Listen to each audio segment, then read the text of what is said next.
3% of 3.5 million is 105,000. Yeah. So if you did no work and just dumped it into Coke, you could live off of the dividends with like. Shut up! Shut your whore mouth!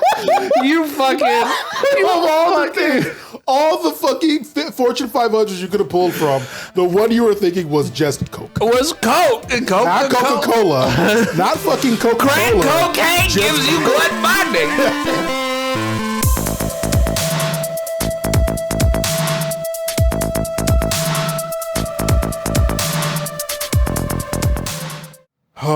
Oh my God. Fucking week 8.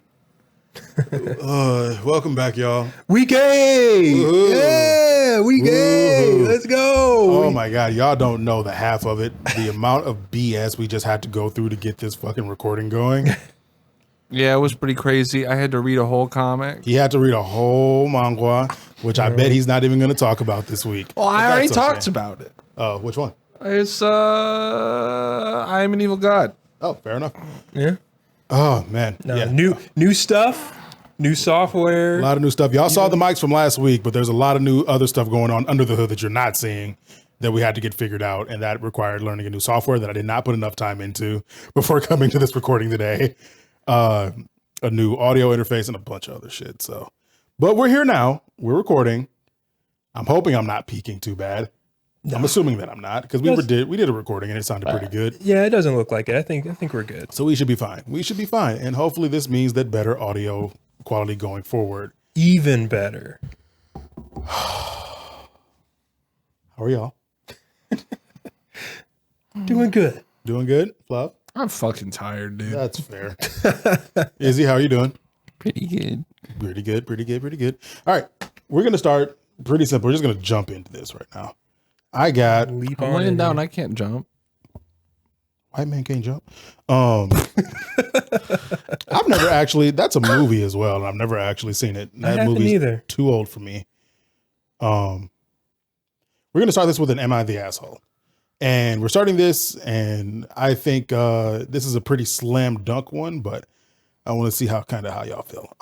So, am I the asshole for refusing to babysit my grandkids because I don't want to? I am in my late 50s, and in general, last month with the holiday and then my job being rough, the beginnings of the month, I am tired. Today I'm able to take a half day, and this weekend I plan on doing nothing. This seems to be a problem. I got a call today asking if I could babysit the grandkids tomorrow night. They have to visit her uncle and doesn't want to take the kids to the nursing home. I told my daughter-in-law no. She asked why, and I told her I need to recharge. Daughter-in-law asked if I truly was doing nothing, and I told her yes. This started an argument where she thinks I am being selfish, and I can easily do this since I am doing nothing. I told her my answer was again no. My son is also mad at me now, and I'm wondering if I should suck it up and babysit. I don't think you're the asshole there. Well, I mean, let's be clear here. She is absolutely being selfish, but it's selfishness that she's absolutely entitled to. Mm-hmm. I want you to hold on to that. What you just said, keep that in mind. Izzy, how you feel? Or do you want to weigh in on this? Yeah, I mean, it's like she already raised the kids. I don't know. She did her time. So as the final person to weigh in, I'm going to say Kingz After Dark, 100% equivocally not the asshole. Selfish for damn certain, but you deserve it. Yeah. You've done your job. Yeah, you got the kids grown. Mm-hmm. You owe nobody nothing. Preach. They ain't your kids for real. So why do you have to be the one to watch them if all you want to do is just chill, lay back, relax, enjoy your day? It's nice to be able to consistently rely on your parents for childcare and for helping out with your kids when you can. But that is 100% their prerogative to choose whether or not to help you out with that, right? Like, you can't just, it's not something you're entitled to. You're not entitled to anybody's time. Right. Like, what the hell? Wait, what the hell? Unless it's a daycare that you're paying for, maybe. But I mean, possibly. Like, it is like looking through the comments, it is overwhelmingly not the asshole. And pretty much everybody's saying the same thing of it is not your responsibility to take care of these kids. You are not obligated to babysit if you do not want to. Yeah. Quite a bit of no is a full sentence going on in here. And that was lovely to see.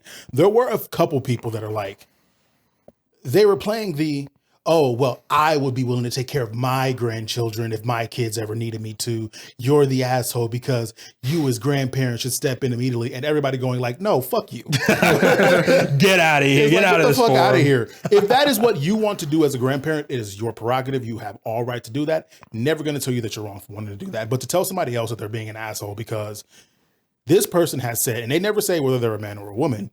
A lot of people assume kind of grandmother. But it's like they said that at this time of the month, they need this time to recharge for themselves. Yeah. Like just to sit and do nothing. And if they don't want somebody to interrupt that, especially taking care of kids, when you're already mentally exhausted, taking care of children is the last thing you want to do. And I can't remember where it says it, but somewhere down here, they do mention that the kids are like 4 and 6. Oh yeah. Like they're kids. They're going to need watching for sure. And yeah, if you don't have that mental capacity, you're not going to want to be watching the kids. And of course, they're not going to be having a good time at grandma and grandpa's house or whatever if grandma and grandpa ain't trying to have fun with them. Exactly. They're at the age where they can kill themselves at any moment. Yeah. Right. And they're not wise enough to not do stupid things.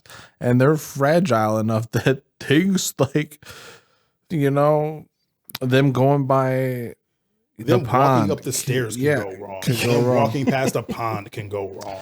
My mom actually has taken care of a kid who's, I think like 1.5, who fell into a pond and is basically in a vegetative state right now. Ooh. Excuse me? Yeah. From like cold? Was she watching him? My mom's a respiratory therapist. Oh, okay. My mom's a respiratory therapist. So like at the hospital. Because reminder, when you mentioned that, the first thing I thought was like my nephew. Yes. Your 1.5-year-old nephew. Yeah. No. Fortunately, my nephew is very healthy and is doing fantastic. My other nephew is also very healthy and doing fantastic. I held him last weekend. We had a game night and I held him for like 2 hours. It was great. Right. I love babies. So cute. The reason I told you to say hold on to your comment because I want to read you a comment that was on this thread. Oh yeah. So commenter says, "Who raised your kids? We know the answer. Are you being selfish? Yes. And more power to you. You have earned that right. Mm-hmm. If it were an emergency, my bet is that you would have been there 100%, not the asshole." That then sparks more of the OP telling, like, kind of giving a little bit more information of like, they watch these kids like 3 to 4 times a month. Like they babysit these kids all like there becomes an argument of like what is considered all the time and what's not. To me, the fact that it's more than fucking 0 is already more than you're obligated to do. So the fact you're doing it 3 to 4 times a month, even at the fact that I already think that you are more than welcome to say no to your children about watching their kids, the fact you're also doing babysitting 3 to 4 times a month, like that's just fucking icing on the cake of you're allowed to say no. Yeah. They can figure out another plan. Well, it sounds like there is an existing plan that is perfectly equitable for the parents. They can just bring the kids with them. They just don't want to. Or if there was ever a time they're saying no is okay, it's like right now. Right. Yeah. And of course, you can always hire a babysitter. Like there are people like young adults looking for work. Like maybe you can help out a young adult by having them babysit your kids, pay them a little bit, you know? If this is just a visit to go visit your uncle, and people are asking like, is this an emergency? Why are they going to go visit the uncle in the nursing home? And it's never a lot. Like, I love the dude's answer, the person's answer, OP's answer, because they were like, somebody was like, do you know why they were visiting the uncle? He was like, nope, never asked. Didn't ask, didn't care. Like, and I was like, I fucking love that for you so much, man. Yeah, like this one, this Am I the Asshole resonated with me in a way because it speaks to the reason I don't babysit anymore. You used to babysit? I used to babysit when my nieces and nephews were first born. Like this was way back. I'm talking like I'm 18, 19, 20 years old, right? There hit a point, specifically with my sister, with her first 2 kids, there hit a point where, because I was the person in the house the most, it became expected that I would babysit anytime they wanted me to. And I could never get them to respect the idea that sometimes I don't want to be dealing with a child right now. I'm fucking 20 years old. I don't have children of my own. At the time I was a virgin. Like I'm so far away from the idea of even having a child that I don't want to be around children at this time right now. And it would have been one thing for me if it was like, okay, yeah, we get it. And then they would ask me a lot and that would like fucking relent eventually. But it became this thing of, oh, you're just so selfish. How can you be this selfish? And all the things we do for you. And I'm like, it hit this point where I was like, excuse me, I ain't got no kids. I didn't lay down with nobody and make a child.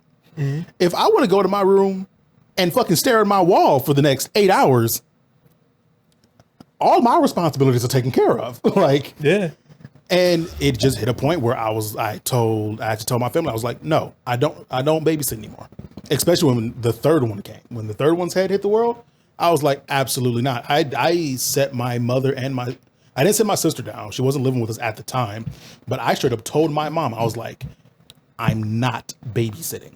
Do not ask me. Do not think that I'm going to. If you leave the kids with me, I'm calling CPS about abandonment.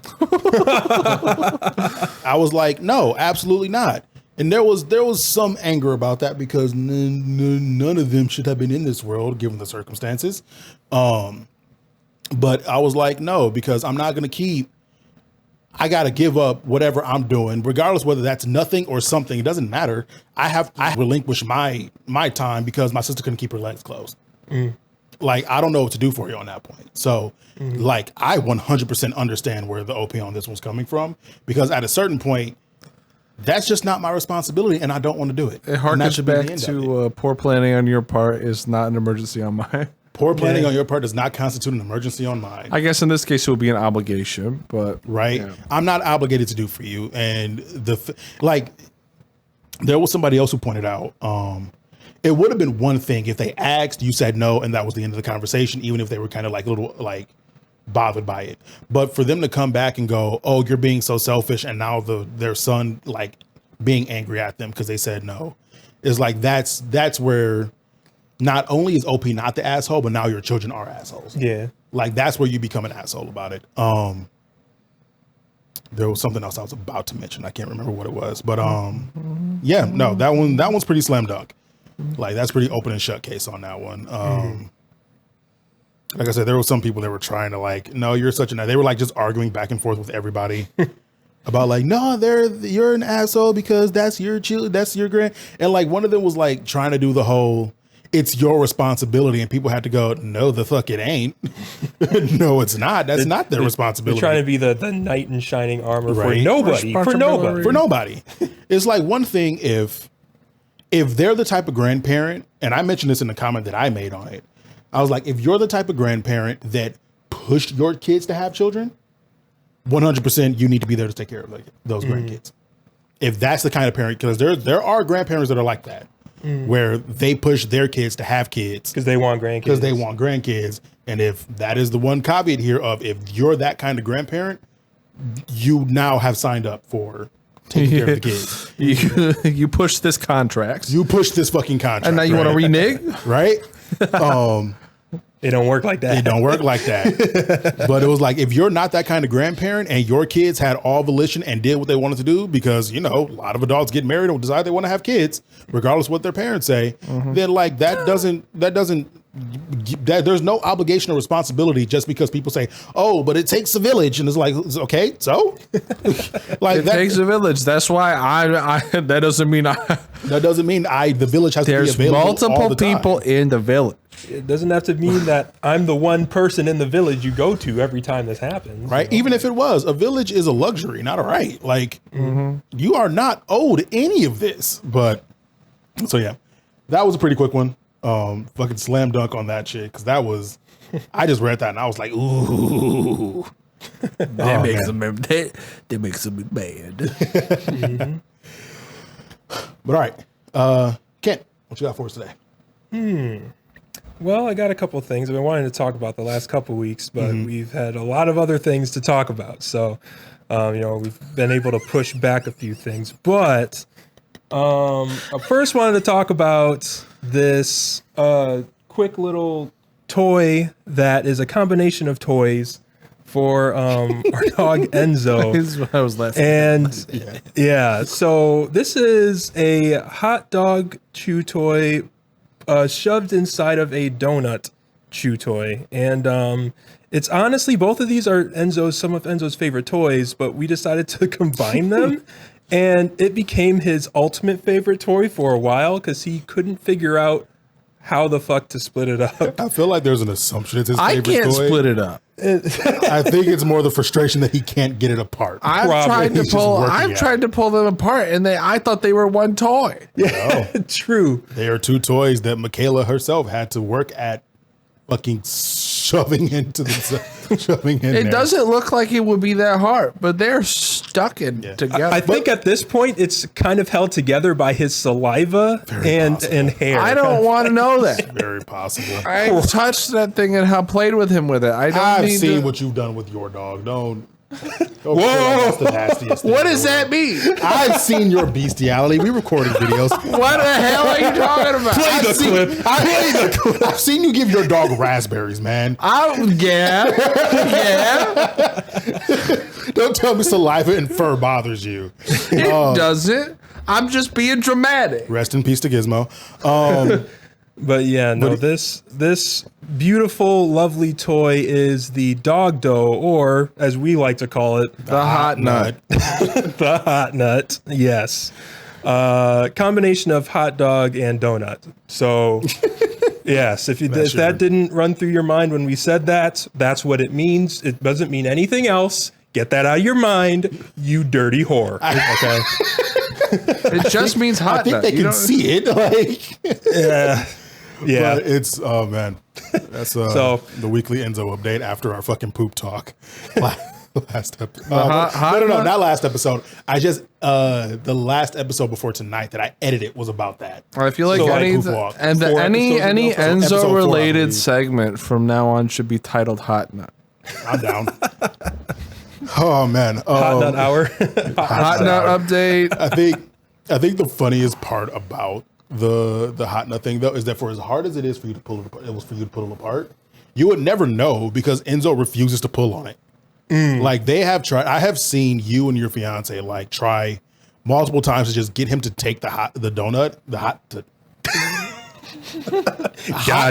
a hot dog, and to just pull it, and he like refuses to do so. Yeah. He doesn't like tug of war. No. Not with that. He tugs of war with other toys, though. If you're playing, like if you're tug of warring with him, he will. But if you grab the donut, he wants to grab the donut as well. If you grab the hot dog, he wants to grab the hot dog. So if you try to get him to bite just the hot dog, like he'll do the golden retriever thing of just very, very lightly biting it, and you don't let go, and he goes, "Okay, I guess you don't want me to have it." I think he's so used to Michaela always saying gentle, gentle, gentle, that he just automatically assumes that he's supposed to do gentle with everything. Unless it's, again, any other toy. With any other toy, he will happily play tug of war with. Yep. But for some reason, this one, he never seems to want to. Will he? Nope. I mean, he keeps his toys remarkably intact. He does. He does. He doesn't actually rip them. I was gonna say he doesn't maul them like Gizmo used to. I was gonna say if this was given to Gizmo, it would be a pile of fluff in a matter of minutes. Oh, yeah. 2 seconds, probably. Honestly, probably. He never really outgrew the puppy phase of like chewing shit. I need to destroy things with my teeth. Oh man, But yeah, that was Hot Nut. That is Hot Nut. So after Hot Nut, Kind of. Want to talk about this? yes, I've been wanting to talk about this for a while because it gets on my nerves. At the same time, it's so intriguing, and it's such an interesting little like surprise sometimes when I'm just like out in public or just chilling, at a table, and I open up my phone and I have Quora Yeah. downloaded on my phone. That's your first mistake. Yes. And I never really open the app. So I'm always getting these like pop-up notifications on my lock screen that have titles of like questions that people ask. And some of them are entirely stupid. Like out of this world nuts. And no matter what I'm doing at the time, I like double take at my phone and I have to open it to see what the fuck is happening with this question. Okay, some of these I gotta read. How can I make $2,000 per week with just my laptop and 11 more in your digest? I rejected and ignored him. Now he has deleted my number and doesn't try to contact me anymore. What should I do? Self-explanatory, I guess, you know? I mean, found inappropriate toys in my 14-year-old daughter's room. What should I do? My husband got our 17-year-old daughter pregnant behind my back. What do I do? I freak out too. when I read that, I was like, wait, what? Wait, what? But I didn't want to open it because if I open it, it gets rid of that notification. So I'm like, no, let me screenshot first. Right? You know what I did because I got tired of that? Because there's so many like good things that'll pop up in the notification. I actually have an app. I think it's called it's on my phone. I have to look it up again, but there's literally an app that will save that log of oh really? I think it's called like Notiflog or something like that. But it's so good for like getting screenshots of like, because like on Discord, you can only see so much. If someone types a message, you only see like so much of the message first. Right. And it's rife for just out of context quotes and the wacky shit you'll see. Okay. Yeah, I have to look into that. But what the hell? Yeah, God. there's even more. And it's like every week, if I don't open Quora, it almost kind of refreshes the new ones. What the I just kicked my 12-year-old son out of the house because he has bad grades. How do I get him with foster care? Thank God you kicked him out because you're a terrible parent. I smell very bad. Everywhere I go, people breathe heavily because of me and say it smells bad. I've tried lots of... Okay, that one's actually sounds like a biological... Yeah, like some of them are actually pretty good, and I'm like, oh, okay, that's actually interesting. Let me find out more about this interesting topic. How do you get banned from Canada for 5 years? How did you get misrepresentation? Apparently. Oh, you know what? I bet that's I just realized that I was gonna say mispresentation. I'm assuming that's supposed to be representation. Mispresent. I don't know. I'm assuming falsified, like incorrect documents on the trying to get into Canada, going over the border.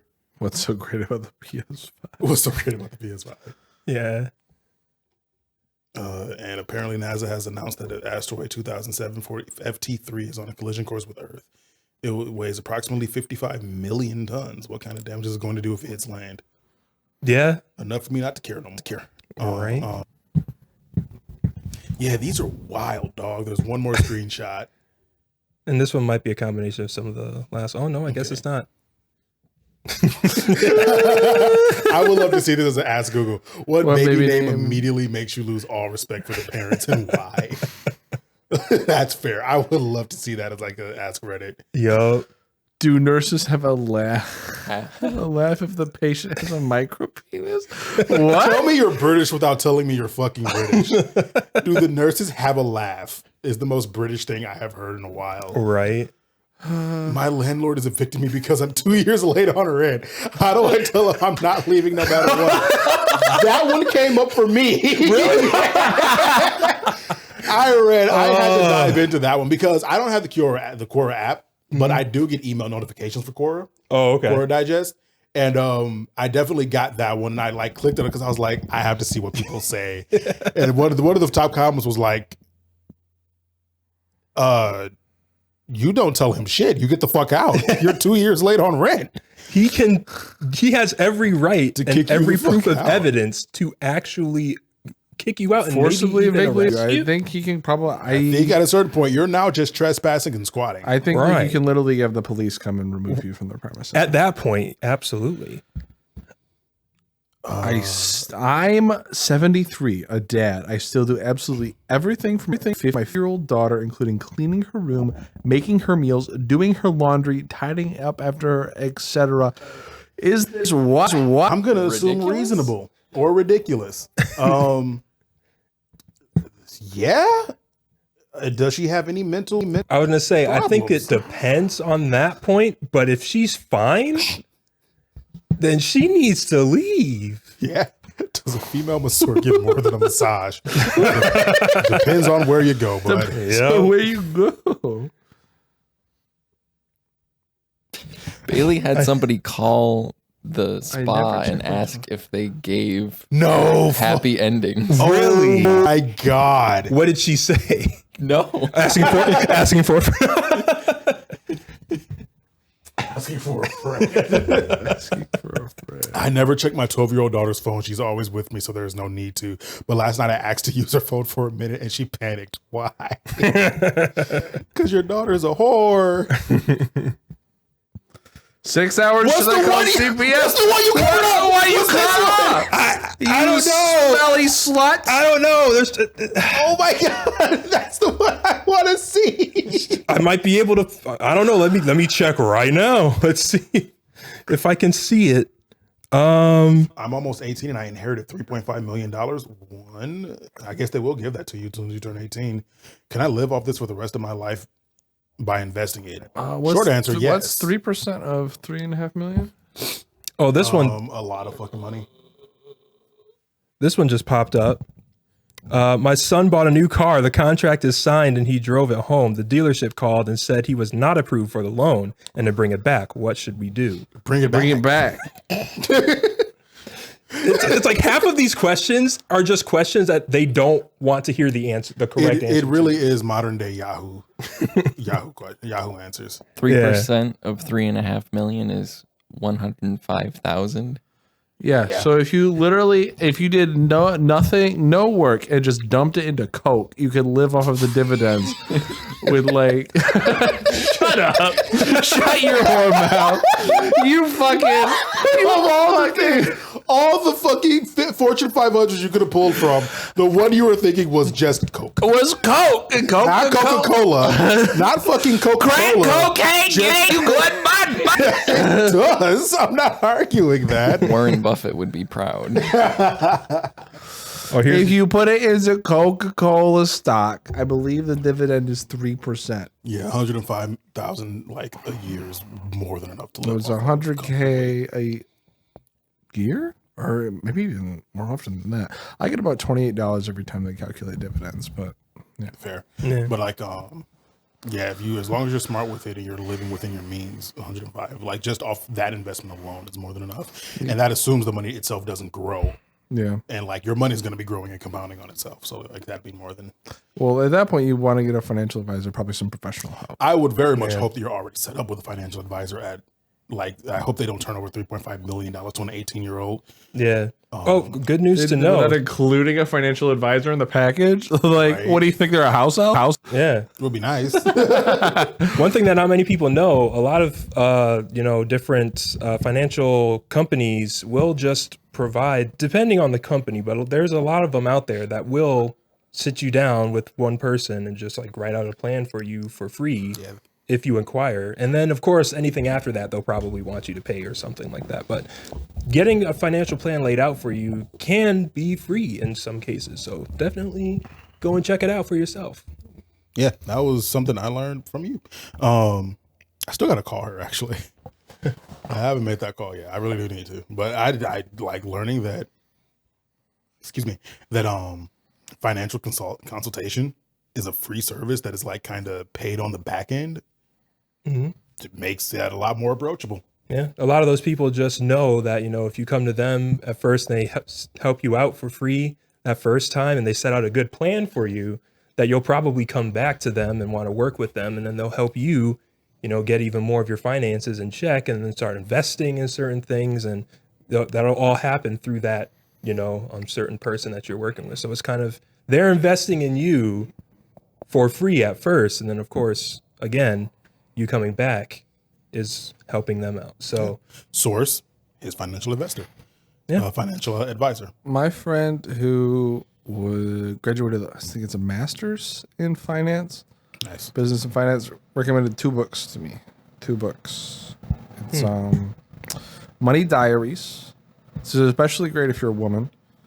It's directed specifically towards women in like giving women financial advice, but it's applicable to everybody. It's extremely good. And I Will Teach You to Be Rich, which I haven't read yet, but those are the 2 books she recommended out of the ones that she read while she was learning to be a master's in financial stuff. So Nice. Yeah. There you go. stuff. 2 recommended books that I'll have to go look up later and get covers of so I can put them in here. I have one upstairs. Oh, do you? Yeah. Sweet. I'll get pictures of them later. Yeah. Good stuff. Sweet. One last fire one. Yeah, I love to hear it. Why does more poop come out after I go to the bathroom? Why? I'm sorry, what? I'm sure there's much more context What to is what the- they're asking. What is the time interval? But like I was gonna say, you're like, bud, that's like a continuous process. Like you're gonna do that till the day you die, man. I'm actually going to open this one up. I would love to see if there's more context to that question. But with Quora, that might be the end of the question. I poop No, again. he has more. He has more, has- actually. They have okay. more. So anytime I go to the bathroom, I wipe thoroughly until there's no more. Sometimes I'll even take a shower afterwards. The problem is, after some time, I notice my butt feels weird. I go wipe without shitting, and there's poop in the paper. What? With the explanation points. Does anyone know how to stop this? Okay. That I hate to be the one to tell you this. You're not wiping properly then. He And showered. Okay, but getting in the shower and washing your ass are 2 different things. They should be a part of the same thing, but apparently, and according to women on TikTok, washing your ass is just a thing a lot of guys don't know how to actually do. You got to get the pressure washer out. Honestly, that should be an answer. Have you tried a bidet, bro? Like, maybe because you have to like not be afraid of touching your asshole, dog. You have to get in that bad boy and clean it. Like, wiping the crack and then like. So here's the thing that like is upsetting to find out, that there is a large subsection. I say of guys, I think it's a larger percentage of guys, but I think there's some women who are like this too, who like washing their butt is basically scrubbing over their cheeks and crack. And that's pretty much as much like soap and water that thing's gonna see. And it's like, nah, you gotta get in there. You gotta get in there.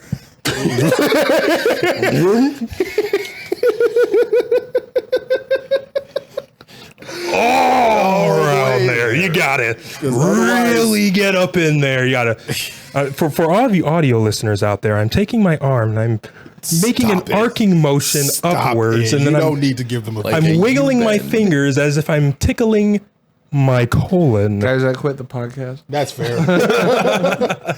Oh my God. But yeah, no, wash your ass properly. Nasty motherfuckers. Properly. God, that's actually a subsect of TikTok I was going to complain about. I think to TikTok, because like there was this like short trend of girls like exposing their boyfriends or some shit about like not washing their ass.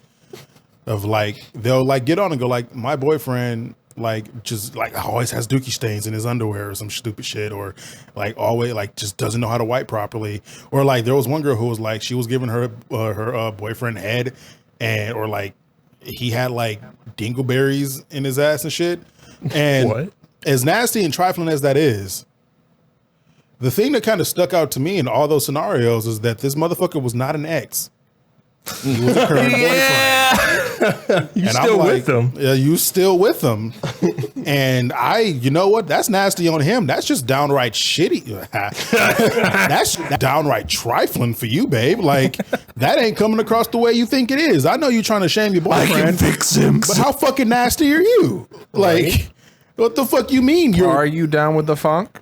There was one girl who said like 3 times she was hooking up with him and she could smell like shit in his ass. And I'm like, Each the time? fuck you mean 3? She came back. The fuck you came back after the first time? It Like, was that good that you had that you said I'm going in still. Like, I was like, that's It's actually nauseating. fucking disgusting. And I'm like, some of y'all are just as nasty, man. yeah. It was like, it's good. Like him as a grown ass adult, and you don't know how to like clean yourself yet. Part of me wonders how bad everybody else has been for that For to this be to be acceptable. okay, right? That is what I would like to know. That to be acceptable. I think they got clowned for it enough because it was a pretty short-lived trend. Like there was like a boom in popularity with it, and then it fell off very quickly. And I think because everybody was going like, if you ain't dump them, then what the fuck is up with you? But man, dogs, learn how to clean yourselves properly and quit being afraid of touching your asshole. It does not make you gay to clean yourself. Right. Now I will say a lot of the top comments on here are like, it's fine. She probably it's apparently the OP is a woman, so Doesn't change anything. No, it doesn't. But people are saying what I think she means is that after cleansing and washing, she gets leaks. That is not that she doesn't clean. She must have a digestive issue, which is also possible. Yes, you need to go see a colon doctor to check it out if it continues. Which, yes. I totally agree. If you are doing the cleaning and everything you're doing isn't working, then you probably should go see a doctor. Yeah, you should. That is very possible anal leakage, which is no bueno. Yeah, go pay money to go see somebody who decided to go. My lifelong dream is to stare at people's assholes. Nothing to colonoscopists, but oh my god, it's so fucking funny to me. It's the point where it's like, okay, you want to be a doctor, right? What part, what part of the doctoring do you want to do? Like, you're going to make top money, right? But you can choose at that point, I feel, what you can kind of do. Sure, maybe certain jobs aren't available when you're looking, but like, I don't know. As a doctor with that knowledge, like, what are your options? You have like brain surgeon, you got what made you passionate about vaginas? that is like the question with OBGYNs. Like, what is it about? What at what point in your career planning process did you choose to go down this route? Right. What made you passionate about the bones in people's feet? In fairness, a lot of it comes down. I can't say a lot of it. I don't know, but it seems like anytime this question gets asked, the usual first answer you get is, my parent had cancer. Somebody close to me had cancer of insert X part of the body. And so they're very much, or like, I had a very close family member die because they couldn't get proper treatment for insert X part of the body. And that usually is what kicks it off. Yeah. Which makes sense. That's not funny at all. But that's not funny. So I'm going to just keep calling you a foot freak because that's the funnier answer. Yeah, foot freak, poop fetish. What else? We got? This Kingz After Dark. We're going to make fun of you. We're going to make fun of you. But we're not. We love not you. Sorry. You do a very necessary job. But it's very funny to think about. You like looking at boobs. Bro, actually, like... Oh man, I don't know. We're not gonna get into it. Not gonna get into it. Oh man, let's just insult a whole industry of saving lives. We love you. Thank you for what you do. Thank you for your service. A lot of us wouldn't be here if you didn't exist. We don't have to love them. We pay them enough to not love them. Yeah, that's right. Fuck y'all. You know what? You're right. And they jack that shit up every year. I bet. I don't know. I've never used it, but I have no idea how much a colonoscopy costs. But I believe it. Haven't had one yet. I think there's a certain age you got to hit before you have to start having those, like every year. Yeah, I think I'm getting close to how much a coming got. Forgot what age. Well, not a colonoscopy, technically. Prostate exam. Prostate exam. Yeah. Colonoscopy is when they take the camera and shove it up your poop. I feel like they have to do that often too at some point. What? No. Huh? No. Unless you have a major issue. Well, really, it depends on the kind, because colonoscopy is where they put the camera up there. Yeah. The prostate exam is where they shove your fingers their finger up there and then the finger that eventually hits a point where you need to get it done on a regular basis. A colonoscopy is like only if there's something like majorly wrong going on. Yeah, that's the one where you have to like starve yourself because they have to see what's going on with the camera. I see. Who in your life has to have colonoscopies on a regular basis, Kenton? Why is it you? Yeah, spill. I was gonna say, is the right answer here me? I mean, whatever. I have no idea. I just know that one of them happens often when you're older, so that's probably the prostate. Yeah, that's prostate. Okay. Yeah, that makes sense. Have a dude just shove his finger up there. Yeah. We're learning. So with that, Undead Unluck. What is this? Yes. So this was like rolling around social media for a little bit, and maybe the more degenerate parts of social media. But Degenerate social media? yes. I'm interested. So where's the synopsis? Hold on, I'm gonna pull it up. Yeah. I'm gonna pull it up in Several Discord because thousands it's of showing up in shores Discord. and movies with plans starting at that's Hulu. That's the synopsis of Hulu. Holy. This is a Hulu original. I will say. And I tried to look for it on Crunchyroll and other places. I think it literally is only on Hulu, unless you want to. Hulu exclusive. Yeah, unless you want to go to those websites that Does we that don't say speak of. Negator? Navigator? No, Negator. Yeah. Oh, yeah. It does say. It does look like Negator. It look like Negator. You could read that as You could Negator. pronounce it Actually, as No, Negator. wait, go back to that. So I'm about to. I'm just okay, looking to see if. Yeah, I think this might be a Hulu exclusive Yeah. because we're in the era right now where Stars, which I think is partnered with Hulu, or Hulu is like under the same. Well, umbrella. Stars is HBO. And I think Hulu is under that umbrella, but it's weird because there's also HBO Max, and then Hulu. Actually, yeah. What the hell? Whatever. I don't know. Whatevs. Yeah. Really, the only place you can really watch it is Hulu, and that's where I've been watching it. Anti-sites? Is that what you're getting at? No, it's not like that. Oh, It's not that. just pirate sites. Yeah, pirate sites. Yeah. ARG sites. Yes. But no. So Andy, a negator with the ability of undead, has been long in search for someone with the ability to give him a real death. Fuko Izumo brings misfortune to those around her due to her ability Unluck. Oh, I know what this Let is. him finish reading it. Sorry. The two decide to join the Sorry, I thought he was Union, reading an organization which aims to control and protect the world from unidentified phenomena. And the two uncover the mystery of the world as they search for the greatest death ever. Yeah, I saw a clip of this. I saw the clip where they meet. Yep. Nice. Yep. Pull it up so I can have context. Let's see here. Hey, Pull up. back to normal size. I'm gonna say, are you trying to look up a clip or?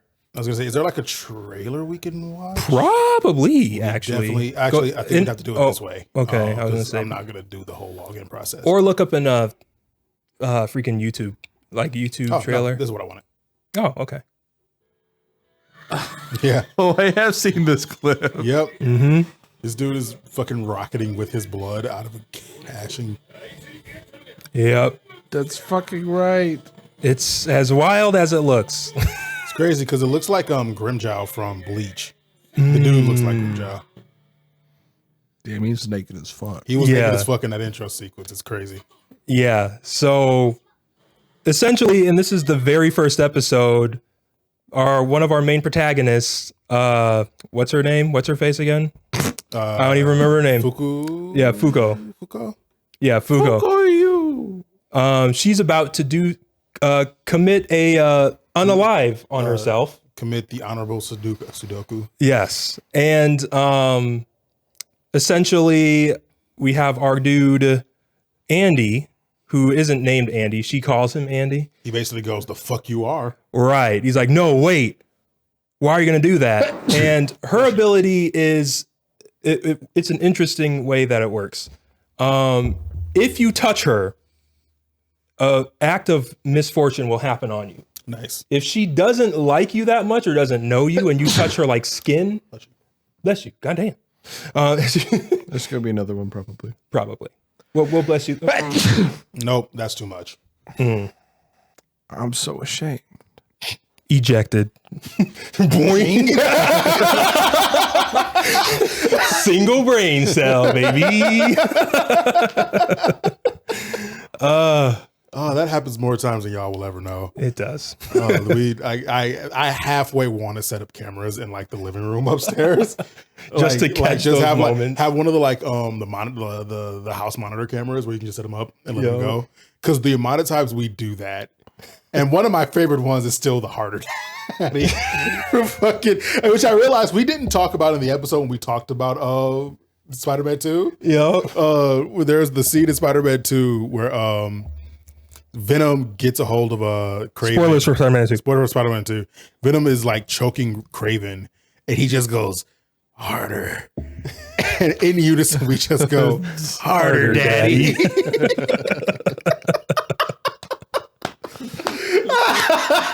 See, there's that one, and then there was one the other day, literally, when we were setting up this audio thing. We were looking at the, pulling out all the audio. Oh yeah, components. Izzy was talking about how the mixer looks like a DJ set or DJ equipment. Yeah, we just both go wiki wiki wiki at the same time. The even in better unison. part is we know that we have somehow we have infected your fiance with the single brain cell because I'll let you tell it. Because the moment we did that and we laughed, we're like, wait, did Mike do it too? Did she do it too? And so we messaged her and we were like, hey, just a few seconds ago, did you just get the weird instinct to just go wiki, wiki, wiki and wave your arms in the air like a DJ scratching discs? Did you get that just a few minutes ago? And she responds with the eye emoji looking left. She says, why? Don't worry about it. Just answer the question. And she's like, so maybe not the arm thing, but definitely thinking about some weird audio stuff that I know Kenton does when he listens to music. Well, she was like, yeah, I had to. She was like, I thought about going, basically doing the verbal part of it, but without the actual motion, because you always have some new stuff while you're working at your computer. Right. So technically, yes. And I know for a fact, if she was in here the moment we did that, she would have been in it too. So all three of us would have done the same exact thing. I promise you. My God, this fucking brain cell is working overtime. Overtime, dude. No holidays. No. Anyway, but what are we talking about? Undead Unluck. Yes. So the girl's power works where if you touch her skin, it's her skin specifically, anywhere, if you touch her, and she doesn't like you, doesn't know you, whatever, for a second, if you touch her and let go, you might trip on a crack or a rock might hit you softly on the head in the next 5 seconds or something, right? Right. Something will happen. But if she likes you and likes you a lot, and you touch her, you're gonna die. Oh, it's inverse. Yeah, you're dead in 10 seconds. You're just dead. Either a car is gonna swerve and hit you and you're done, or maybe a freaking meteor is gonna come and crush your bones. Like a full-fledged meteor. So, of course, Andy finds out by trying to save her from the suicide attempt or the unalive attempt, and he touches her and he realizes and the bridge that he's on just breaks down and he gets run over by a train. And it kills him, but he's undead. That's his power. He can't die. Mm-hmm. So no matter what he does, he always regenerates, comes back one way or another, to the point where he's figured out how to fly with this ability. He's figured out how to shoot finger parts of his body at people to use as weapons. And it doesn't hurt him, of course, because either he's built up, the pain resistance this time. It feels like the thing of when someone literally can't die, they just learn to ignore the pain that they're in. Right. Because Wolverine, the X-Men is like that, where it's he feels pain. He just doesn't care about it anymore, from either special training and just the fact that he has to survive so much stupid bullshit.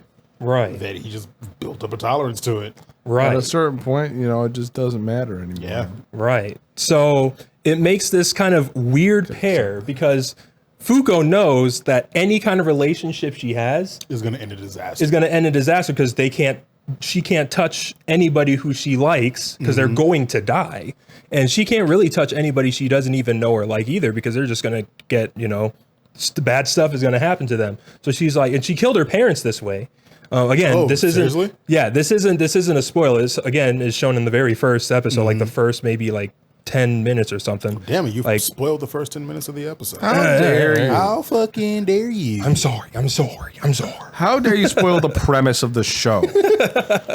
How dare you tell us his name is Andy? Can't fucking believe it. Maybe I wanted to find that out the natural way, huh? Honestly, I mean, disrespectful. everybody else just calls him Undead because really? they call each other by like their their tag, their power. power Fair. names, essentially. They're all negators, people with this power. Basically, they're negating something that is like a natural, like logical thing in the world. Like either it's like logic, or it's like physics. They're negating something about a rule in the world. Okay. That's how they're kind of making this, creating this superpower idea.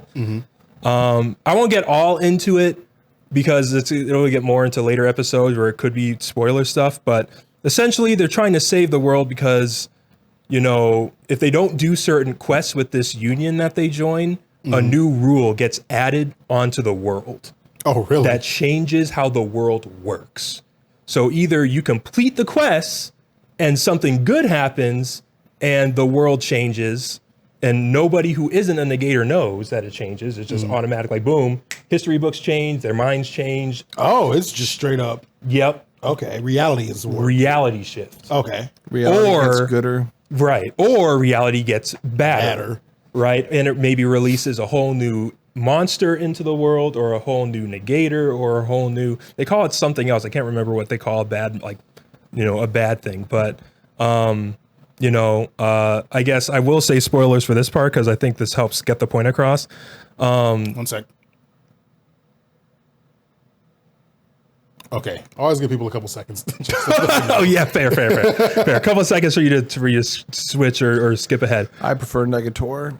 Negator. Tour. Yeah, so in the this final one boss. example, the negators failed their quest, and the punishment was so before. Okay, at the beginning of the story, the sky when it's nighttime, there are no stars, which is weird because they don't talk about it until the episode where it comes relevant, essentially. But there are like no stars. You're just like, okay, that's the art. They're just not drawing the stars. No, there are no stars in the sky. It's Oh. just a void, a black void. Oh, that seems bad. Very weird, but it's normal. Okay. And everybody is just accepted that it's normal. And the characters are like, oh, I wish there was stuff in the sky at nighttime. It would be very pretty if there were like, I don't know, sparkling stuff up there. That'd be very pretty. They want stars, but don't know what stars are. Like, Right. it's been erased from their brain. They don't know. Okay, fair enough. It never existed. Fair enough. And so they failed one of their quests, the Union did, and one of the bad things to happen was they released basically a universe monster. But what that did was it created every other planet in the universe. So now they can see stars. Interesting. But Okay. the side effect was that there are aliens. And they instantly come to invade the Earth the moment this happens. Of course. And they have to deal with that shit now. All right.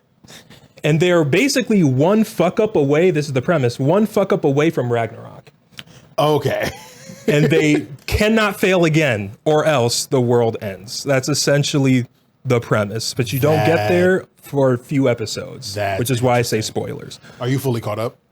Yes. Okay. I might start watching this because this actually does like a really interesting premise. Yes. And there's a interesting thing with Andy too that I'm not going to spoil, but he's very special.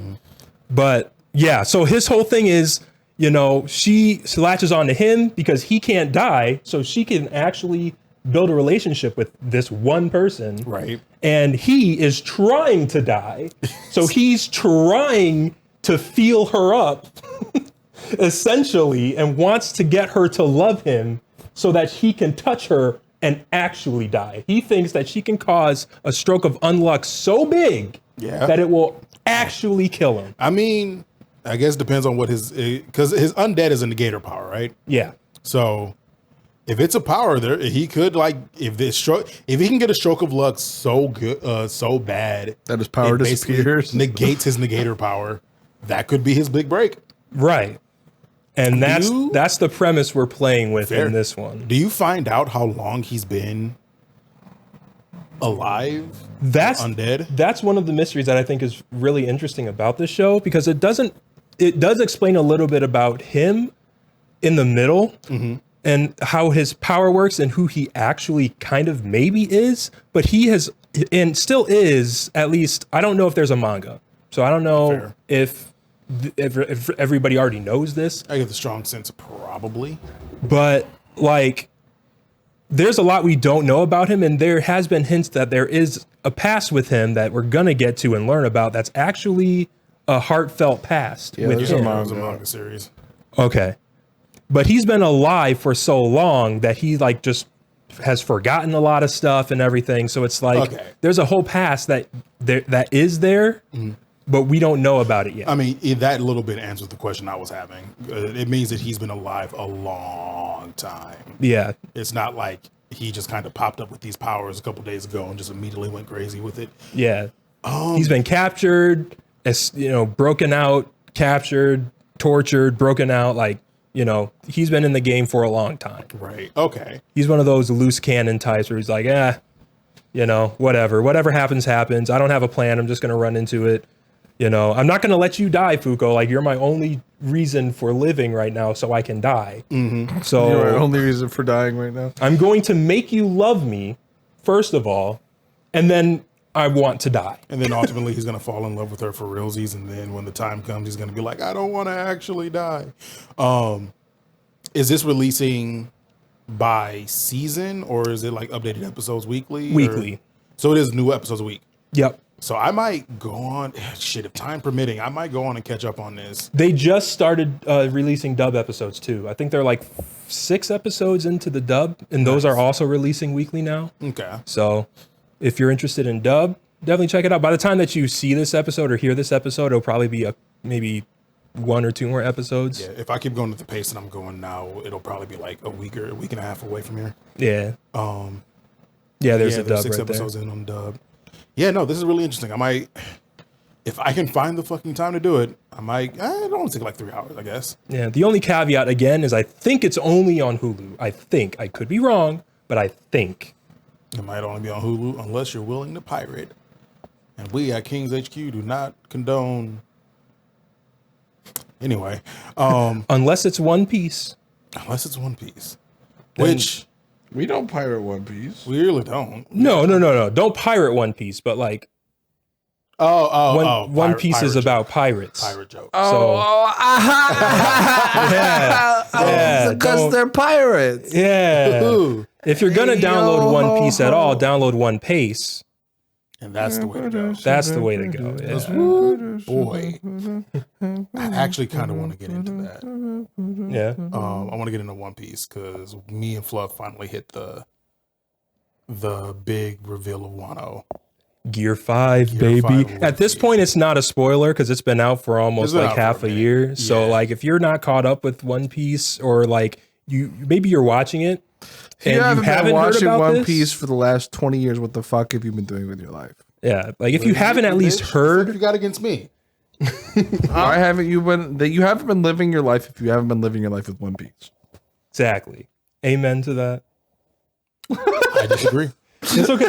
You'll get in on it, and then you'll understand. So hurt. I am in on it now. Well, I'm just not going to go all the way to the fucking beginning. Well, with One you look Piece, so much like I don't know what to say to this. We're not a cult, we promise. No, it's the fun part of me trying to come up with a response, and I'm like, I can't be funny on the spot. I'm only funny when I mean. Nah. I'm only funny when I'm sexual. That's where I get the most laughs. Damn. Why is that also depressing? She finds me funny when I'm naked. She'll laugh the whole time.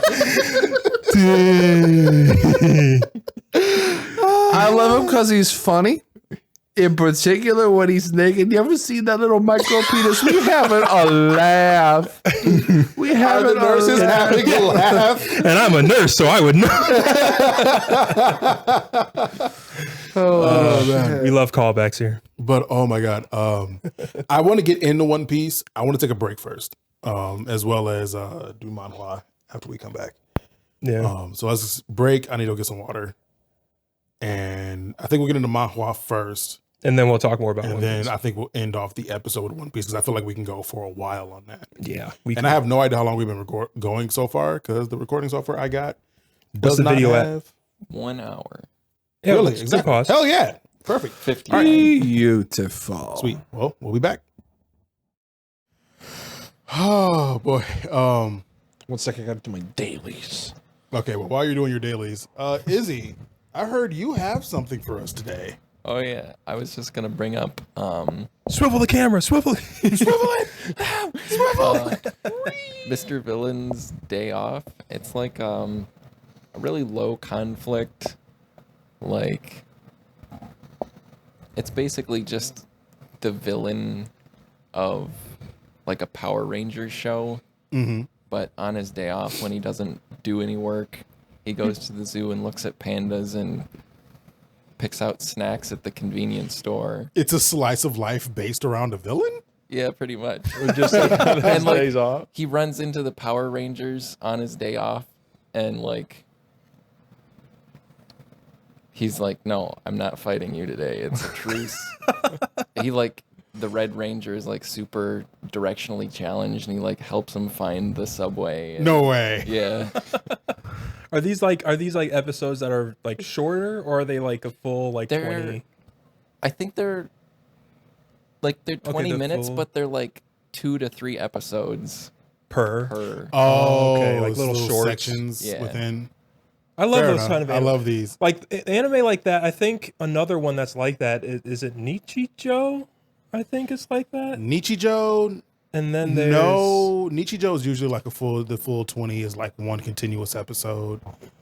I've not seen a full episode of Nichijou. It's really funny. It's I guess I can see where you're coming from with Nichijou. I think Pop Team Epic kind of does the Pop same Team thing too. Epic is absolutely like this. It is Pop Team Epic is Yeah. almost sketch comedy. Yeah. Like in its setup. Actually, no, I think it straight up is sketch comedy. Yeah. Pretty much, it's sketch anime. Like every like maybe it's even more so than just 2 or 3. It's maybe like Yeah. like 8 or 9 Right. shorter bits Yeah.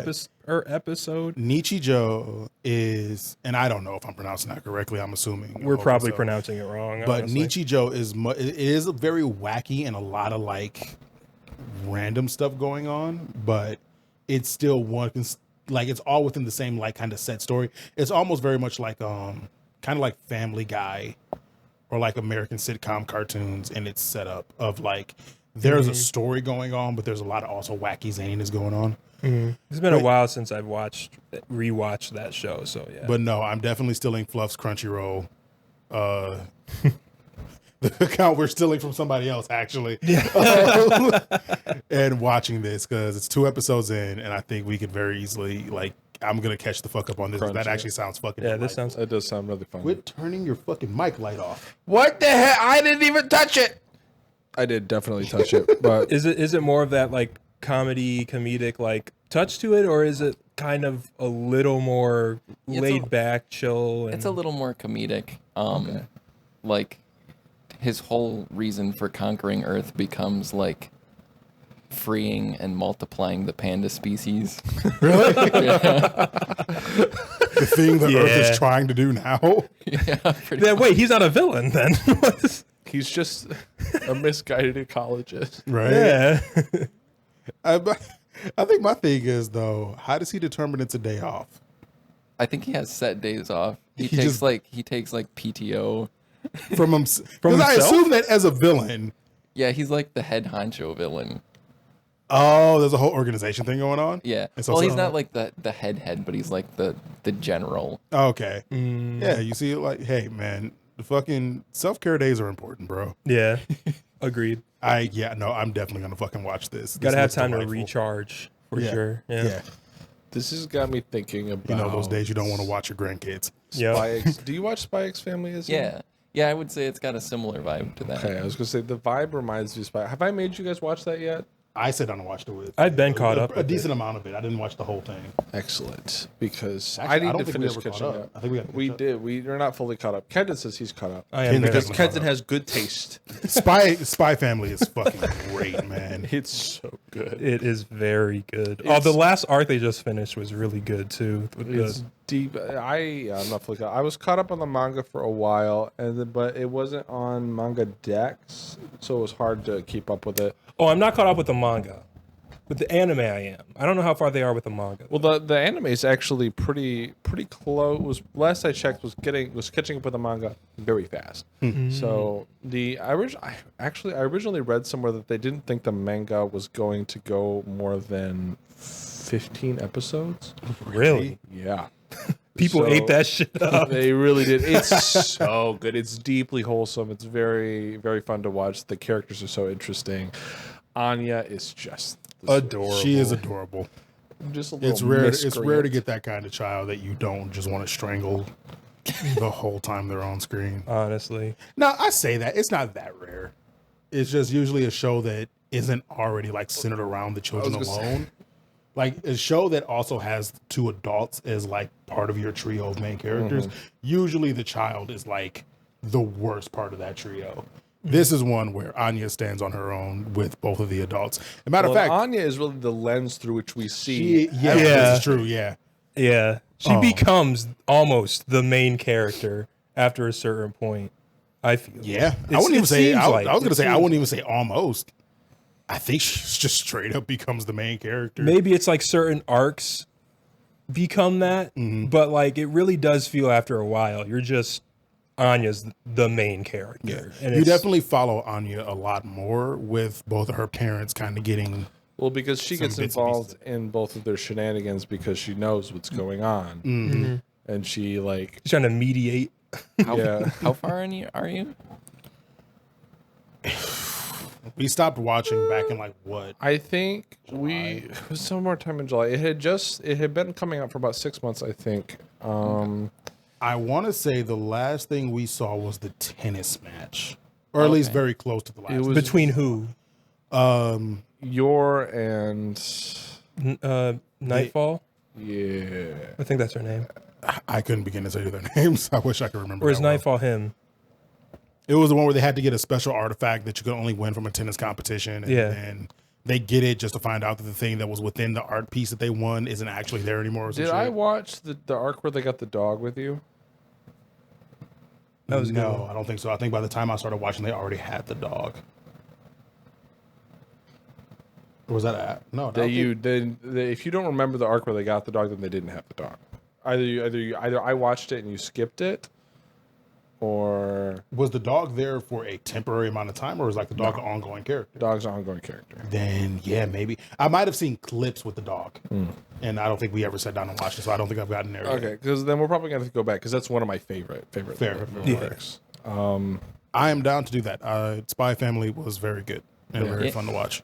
I'll have to check out Mr. Villain's Day Off. And it's only Especially 2 fucking episodes I was gonna in. say it's only 2 episodes right now. So. And they're releasing weekly, I assume, right? I think so, yeah. Yeah. Speaking of 2 episodes in, you want to talk about solo leveling? Because I finally got the chance to catch some of that with you. And I saw episode 2, and I still haven't holy watched. fuck. I forgot about. I need to watch that.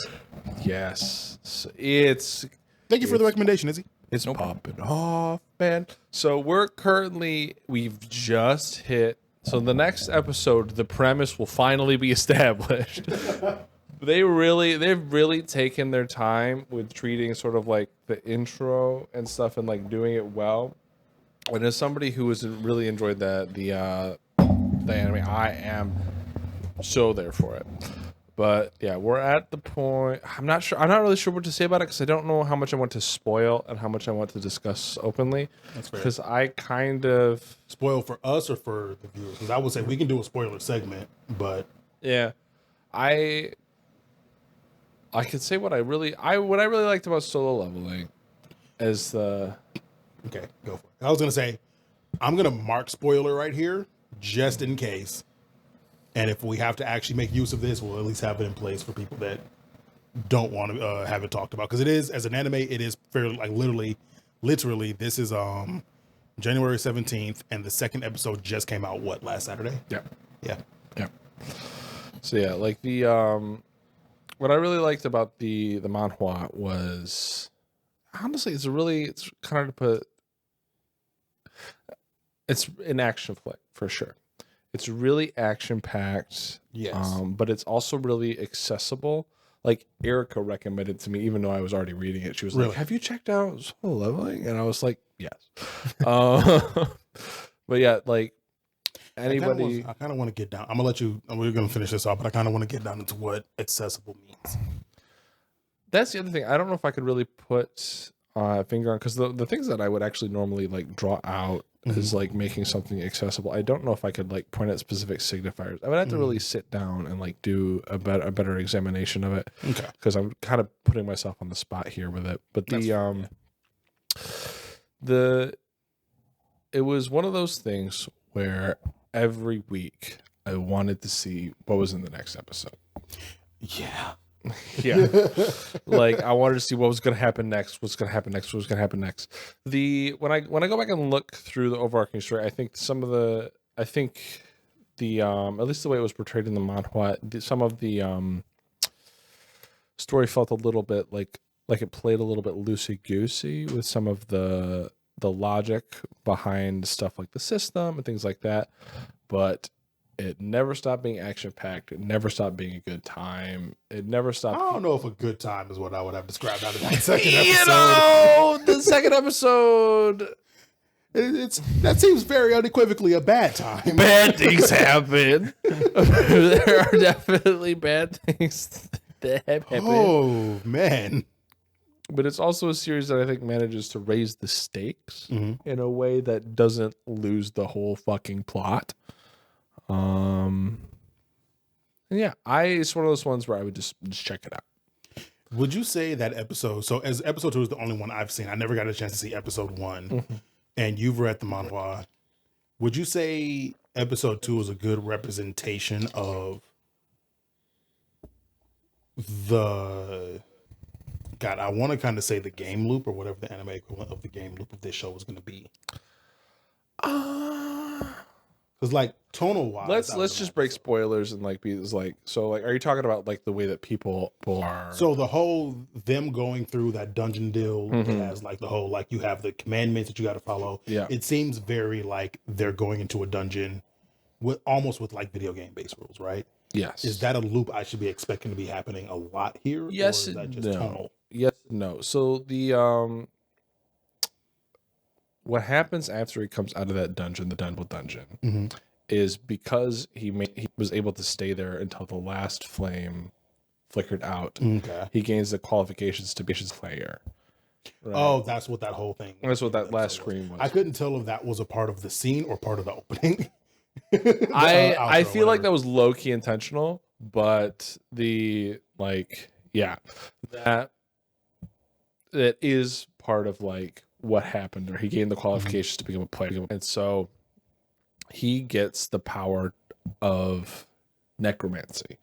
So if you've seen a lot of like different necromancy stories, stuff floating around recently, almost all of them are inspired by solo leveling. Oh, okay. So like solo leveling is the reason why necromancy trope has become such a big hit, is because a lot of people have been starting to play off of the success, and also just started to play with that idea. Okay. And so the loop becomes less of like, so there are like continuous dungeons and stuff like that, and combat and different challenges arise.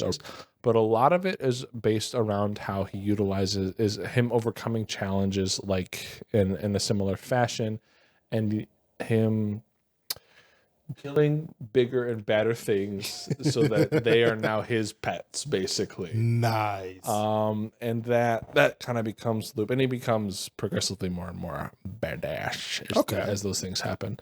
And it's eminently readable. So is what's happening in that story a video game, but if you die in the game, you die in real life, or is this literally just their lives? It's just their lives. And there's some weird sadistic thing over. Yeah. Before I get the thing that's happening, it's a gate setting. Mm-hmm.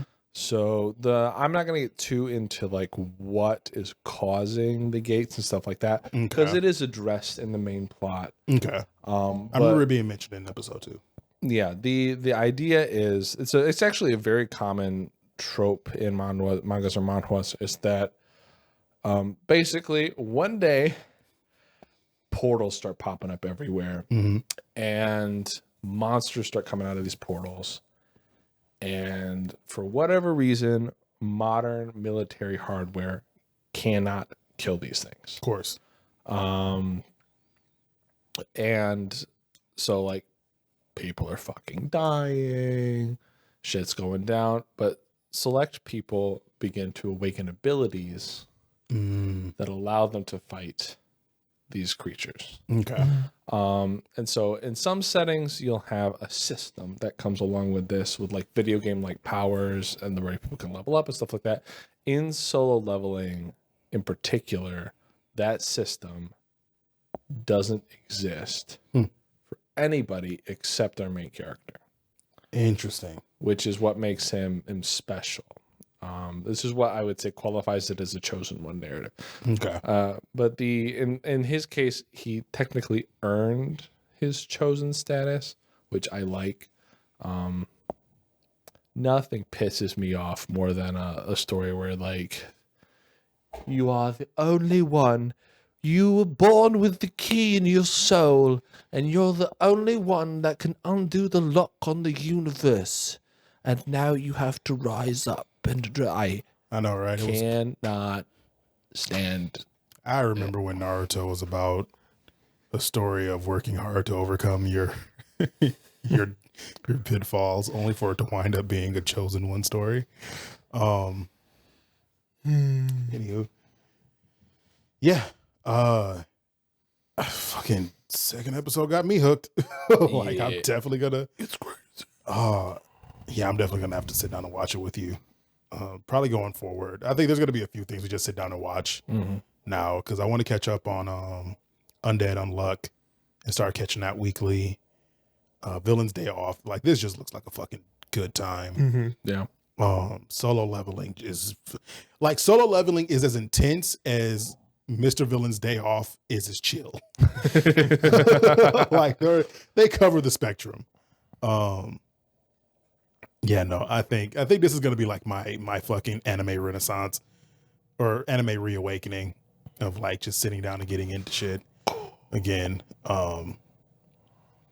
We still got one more thing to talk about too, but we'll talk about that after we do manhwas. Show Manhwa time. today you got for us Jungle Juice.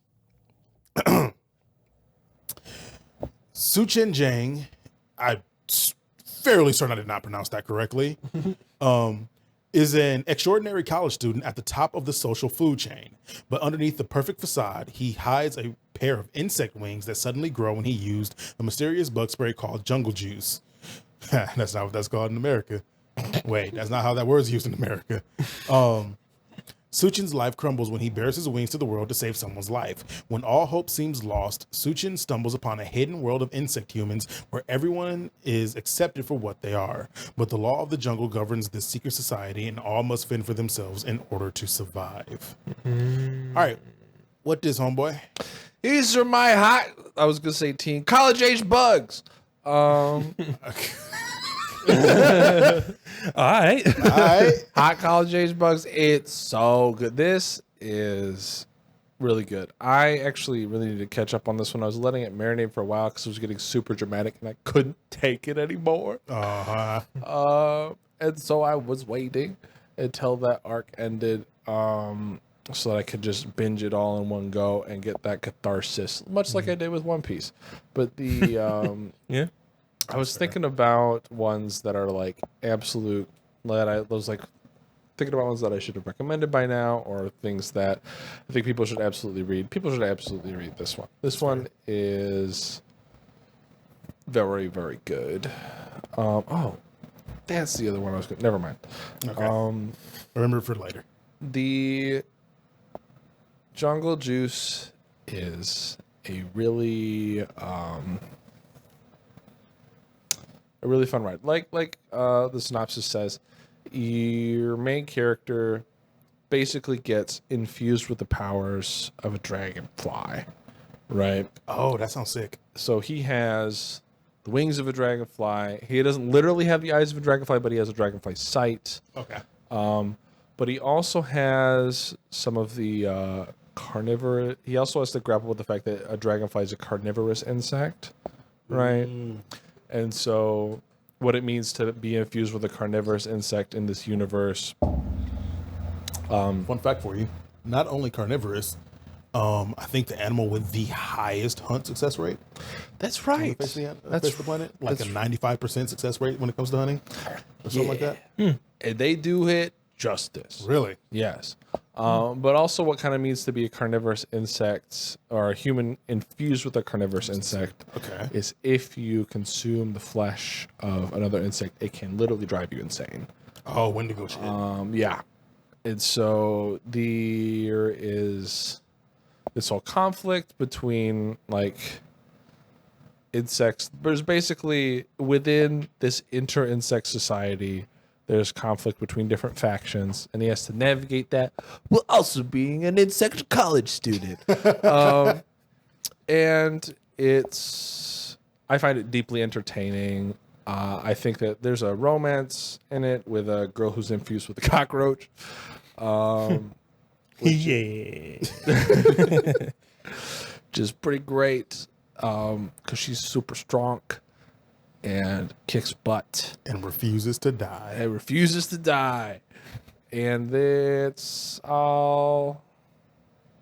And I like reading it. And you should like reading it too. Or else. Yeah. We'll come beat you up. Yeah, no, that this is sounds one fun. I would highly recommend. I know Flame scans this one, and I think it may have been picked up by Webtoon as well. I don't know that one for sure though. But yeah, it's very, very good. How many chapters we got in there? Right now? 113, I think. Okay. Yeah. Nice. Nice. Okay. That is another one for the books. Yeah, that sounds super fun, honestly. Honestly, I do. I'm sure you see a lot of different combinations with like the different college students and whatnot. So You got like silk moths, tarantulas that like they can like release their scales to do like weird shit. now, like, so with like the tarantula one, like they have more arms and legs. So is it like, Or are they growing like tarantula legs out of their body? It really depends because everybody's simultaneously very sexy and also has sex powers. So so they can't be too gross? they is what can't you're be saying. too gross. But like You have to this is a still little bit wanna of a fuck 'em. spoiler, but there's a character with like he walks around with like these like square patches around his cheeks, right? But then like when he peels it off, it reveals that they're fangs because he's the tarantula guy. And like there's a scorpion one with like a tail, and the degree of transformation. I said everybody's sexy. The degree of transformation does depend. Like there's one guy who's infused with a beetle, and he's mostly beetle, but he's very cute. They played it very cute. He's adorable. The Foxy Espra dude you see in the back there. The silver fox. Yeah, Silver Fox. He got infused with a bomb beetle. A bomb beetle. Those beetles that explode their yeah. So basically he can do explodey punches. That's kind of It's real lucky that manifested out of its fist.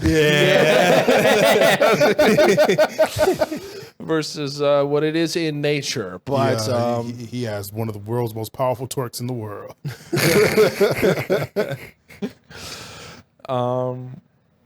but it kind of sucks for him because it's also very self-harmful because he's not. Oh yeah, I It's guess so. designed there are a lot of different stakes.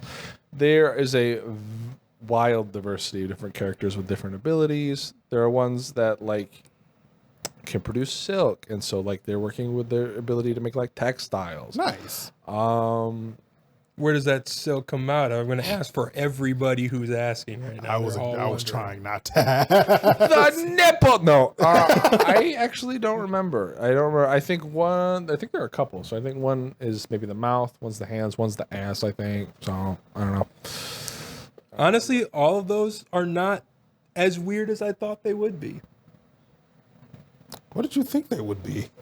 Belly button. I was gonna say like the ass was like. I assumed like the joke here is like you have to produce the silk out of your ass. Yeah. So what? I mean, of course, there are It's like things that they Luffy wouldn't shoving do. his hands through Kaido's eyes. The silk just. Oh my god! Spoilers. Sorry for the One Piece spoiler. Speaking of, like, you were talking this whole time about this premise, and all I could think of were the beast, the half beats, and I'm like, man, this would make for a great segue. All right, but that's Jungle Juice, and so now I do want to segue into fucking One Piece because holy shit, finally catching up on that. It's going crazy. Rueben and Fluff finally got to Gear 5 Luffy in The Wano. Wano arc, like that. All right, I'm gonna start with this because we I think after after the discussion we had in like episode 1 or 2, like 2 or 3 or whatever, Fluff started sitting down and watching One Piece to get caught up, and kind of in that process I jumped in and started watching. So I just started watching. I don't know where you started. When you Reminds started me, I have watching to still have to catch up on Boruto at some point. Yeah, I said we'll I was do gonna that do eventually. Anyways, But I don't know exactly where you started, but when I jumped in, he was watching. I restarted The at Land the of the beginning of the Samurai. Wano arc. Okay, so I jumped in pretty quickly then because I specifically remember the episode I jumped in on was the episode where Luffy takes, is it Enma he grabs from the? It isn't Emma, but it's another like legendary sword. Okay, he grabs the legendary sword, sets out to go get medicine for Tama. That's the first thing I remember in the Wano arc. That's the first thing I saw. Yeah, and then kind towards of the beginning for sure. yeah, and then was kind of in and out. Like I would be in and watch like 6 to 7 episodes with Fluff, and then I'll drop off. He'll watch more, then I'll come back, have one of you like fill me in on what's going on. And that's basically how I did Wano until they got to basically the war when all the samurai come together, the minks, everybody comes together and they're setting off for Onigashima. That's about where I started like watching like pretty regularly with Fluff. We ended up getting through all of that. There was some like episodes that I ended up missing just because like y'all would be watching or Fluff would watch on his own time or something. But for the most part, I felt pretty caught up. So this leading all up to Gear 5 Luffy and oh man, that One Piece is so needed. One Piece is such a necessary thing because oh my god, the amount of shots that are reused and redone and lingered on and just added back in just to pad out that runtime is nuts. The amount of times you see Tama eating that red bean soup is bonkers. The amount of times you see Wano and they're playing the drums. And they're playing the drums. And they're flooding the fans. And they're playing the fans. And they're walking through the streets. Yep. And she takes the bite of the cotton candy and is like smiling up at the dude. It's like legitimately they play that scene every time they cut to like, oh yeah, that's right. Onigashima gonna fall on this city where everybody's having a fucking great time right now. They legit play one of those scenes and not just like keep remixing the same shots. Literally, it could have just been an MP4 that they just rendered out and just kept dropping in like episodes. I think at one point the only change they made was they just like overlaid a different effect They on did. it. They made it negative. Yeah, it was like right after we called them on using the same thing, and then the next time they did it, it was like literally just a negative. And it's like, or I don't know, just don't use the same shots. But man, there is. This time. We were watching it, and I was like, I could legit see you, man. Like one of those episodes, you could literally have cut down to like just 10 minutes of actual footage. I want to say it was it the first time you get Momonosuke in his adult dragon form flying up to Onigashima? Yeah, that one was Luffy? pretty egregious. Like that was really bad. Of like you're lingering on shots so unnecessarily.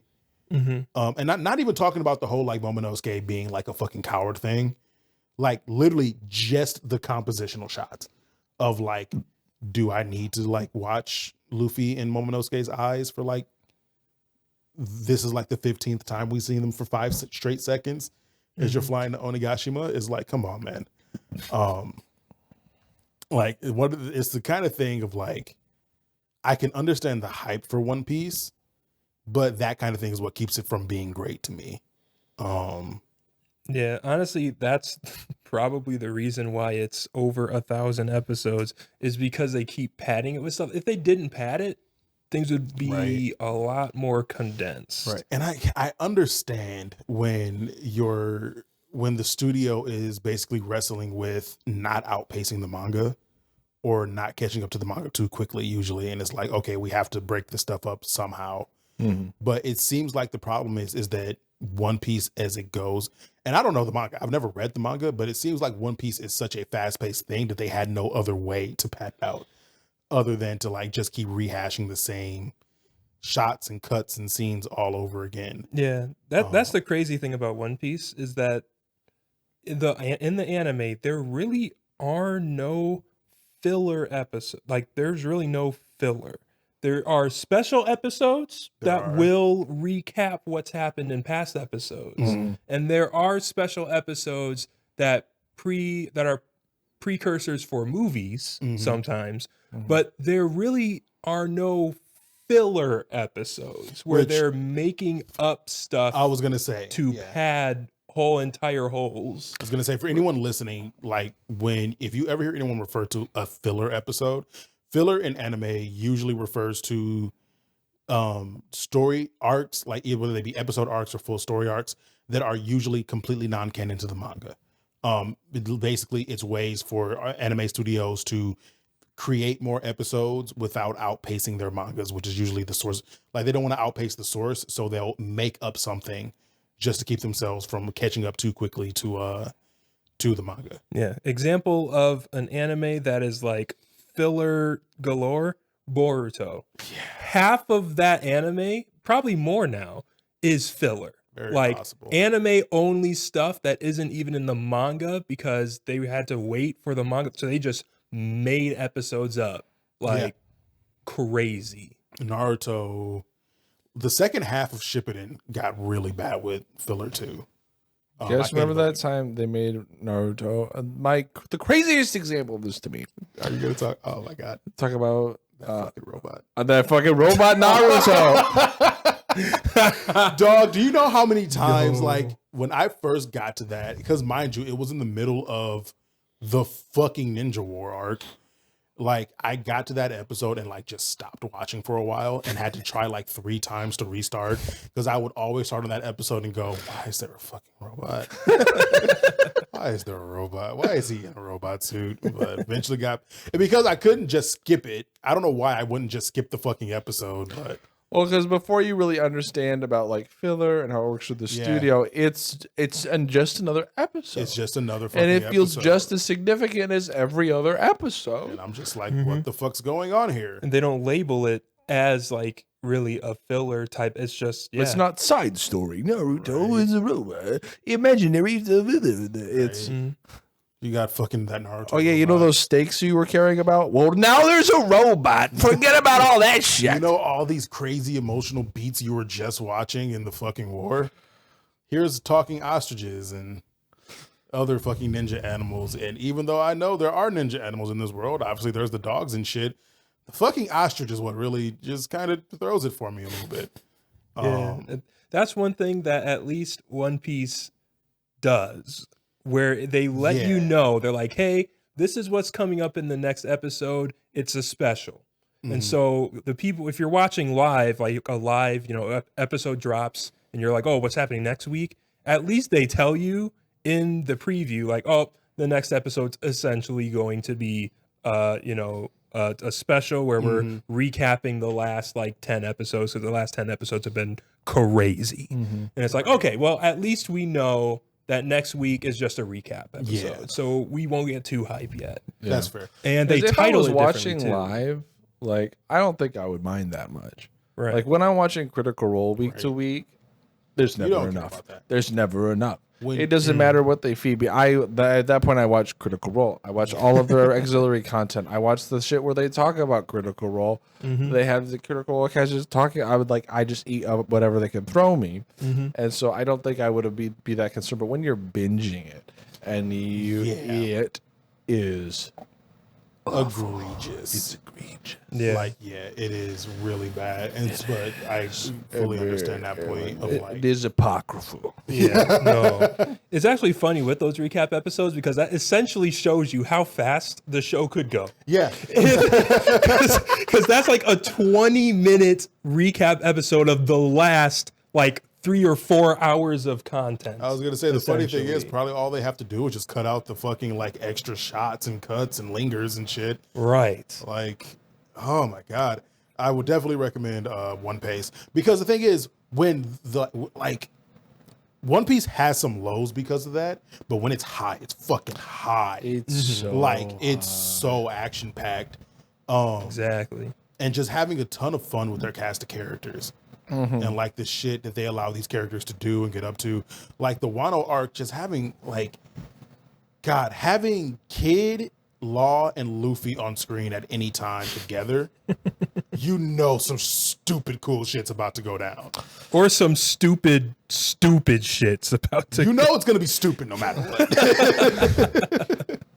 But it's going to be entertaining as hell regardless.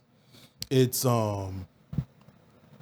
it's one of the things I just said to Fluff the other night of just kind of seeing how powerful a lot of the players in the Onigashima battle are.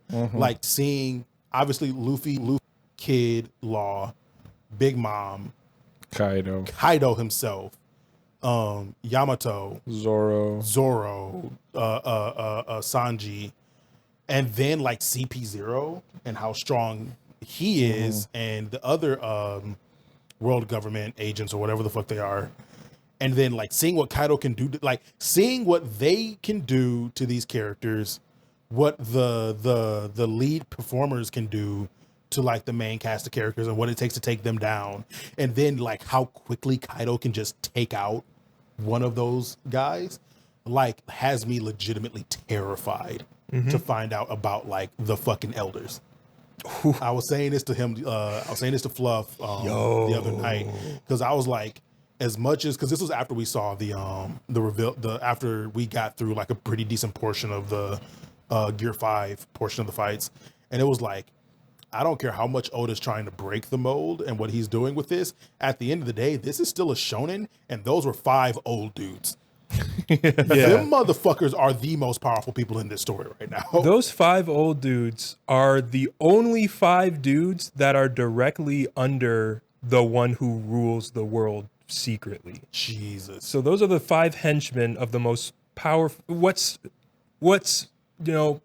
essentially teased to be the most powerful character in One Piece. Those are the 5 henchmen to them, and we've seen nothing of them really until Egghead. Really? That's when they start to make their move, and that's when shit gets wild. Yeah. It gets fucked. So yeah, I'm terrified of these older men.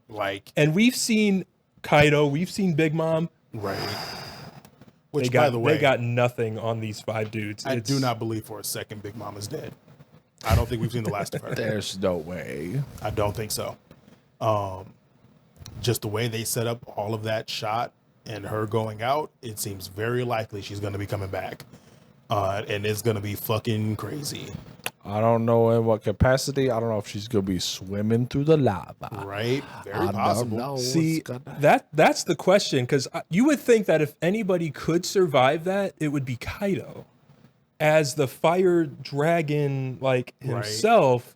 But I mean, it could totally be that Big Mom was neutralized, right? Like they took away her voice, right? They shoved her into a pool of lava from the sky. It was one of the coolest things I've ever seen. It was. But like until I see a corpse, I don't believe it. Yeah. that's how we have to take these character deaths with Oda. We need to see, one, a dead body. We need to see other characters confirming that they are dead. Yeah. Right? Because the world government will say whatever the fuck they want to say. I mean, the hilarity of it is, shit, we had Luffy die twice.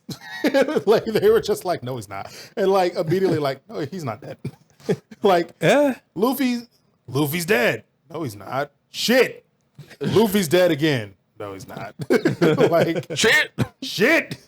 Like, Right. even, but like with Big Mom, even compared to how like Queen and King both died, like the way they were defeated, I can believe that they're actually dead. But now that I'm saying it, I'm like, no, they're not. They just fell off the island. They just fell off the island.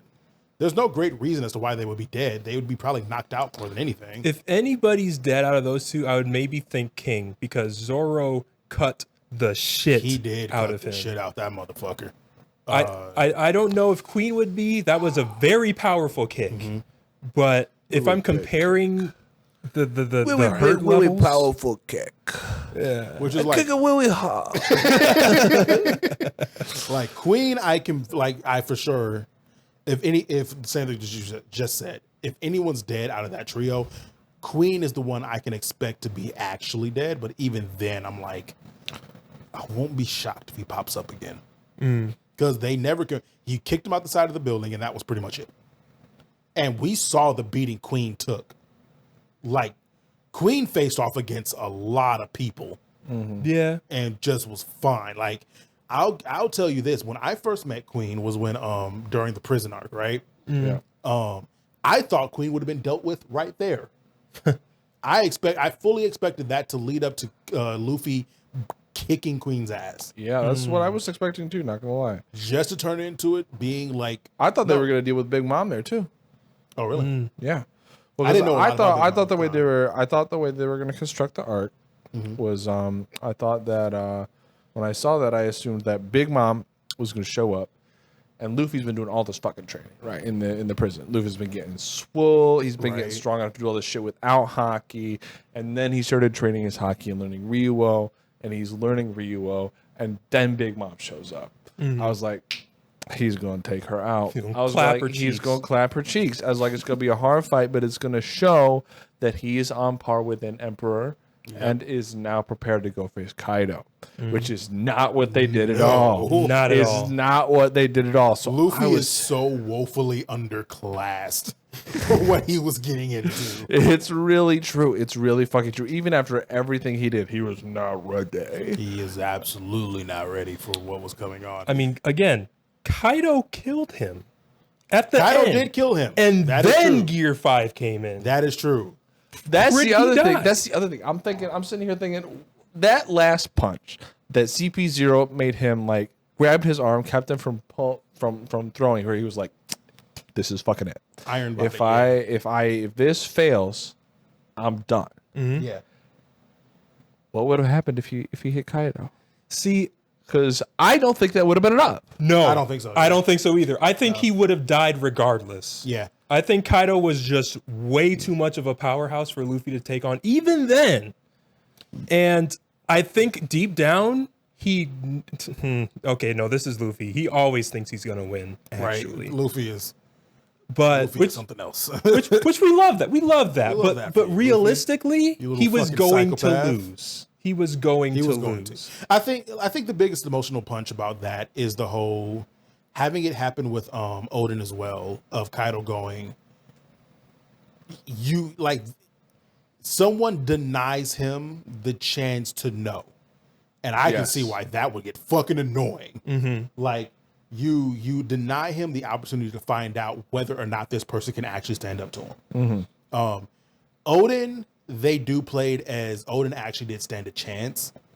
Like Odin very possibly, like I think even Kaido himself says Odin very possibly could have. Well, I mean, defeated him. literally in their first clash, he gave Oh, yeah, he gave him the gave fucking Kaido the scar. scar. That was their first Yeah. clash. Odin was powerful enough to actually have done that. I don't think any of the other characters hurt Kaido as badly besides Luffy when Right. he does what Luffy does. But even then, I think that X that Kaido received from Odin was probably his most The most painful. painful damage he's gotten to that point. That was comparable to what Zoro did, but that took every ounce of strength in Zoro's body. Yeah. Yeah. And literally, like, Zoro did that, and he was like, And was proceeded to be, was literally put on ice for like how many fucking episodes? I don't know. He was not put on. He was turned into the cross. He was crucified.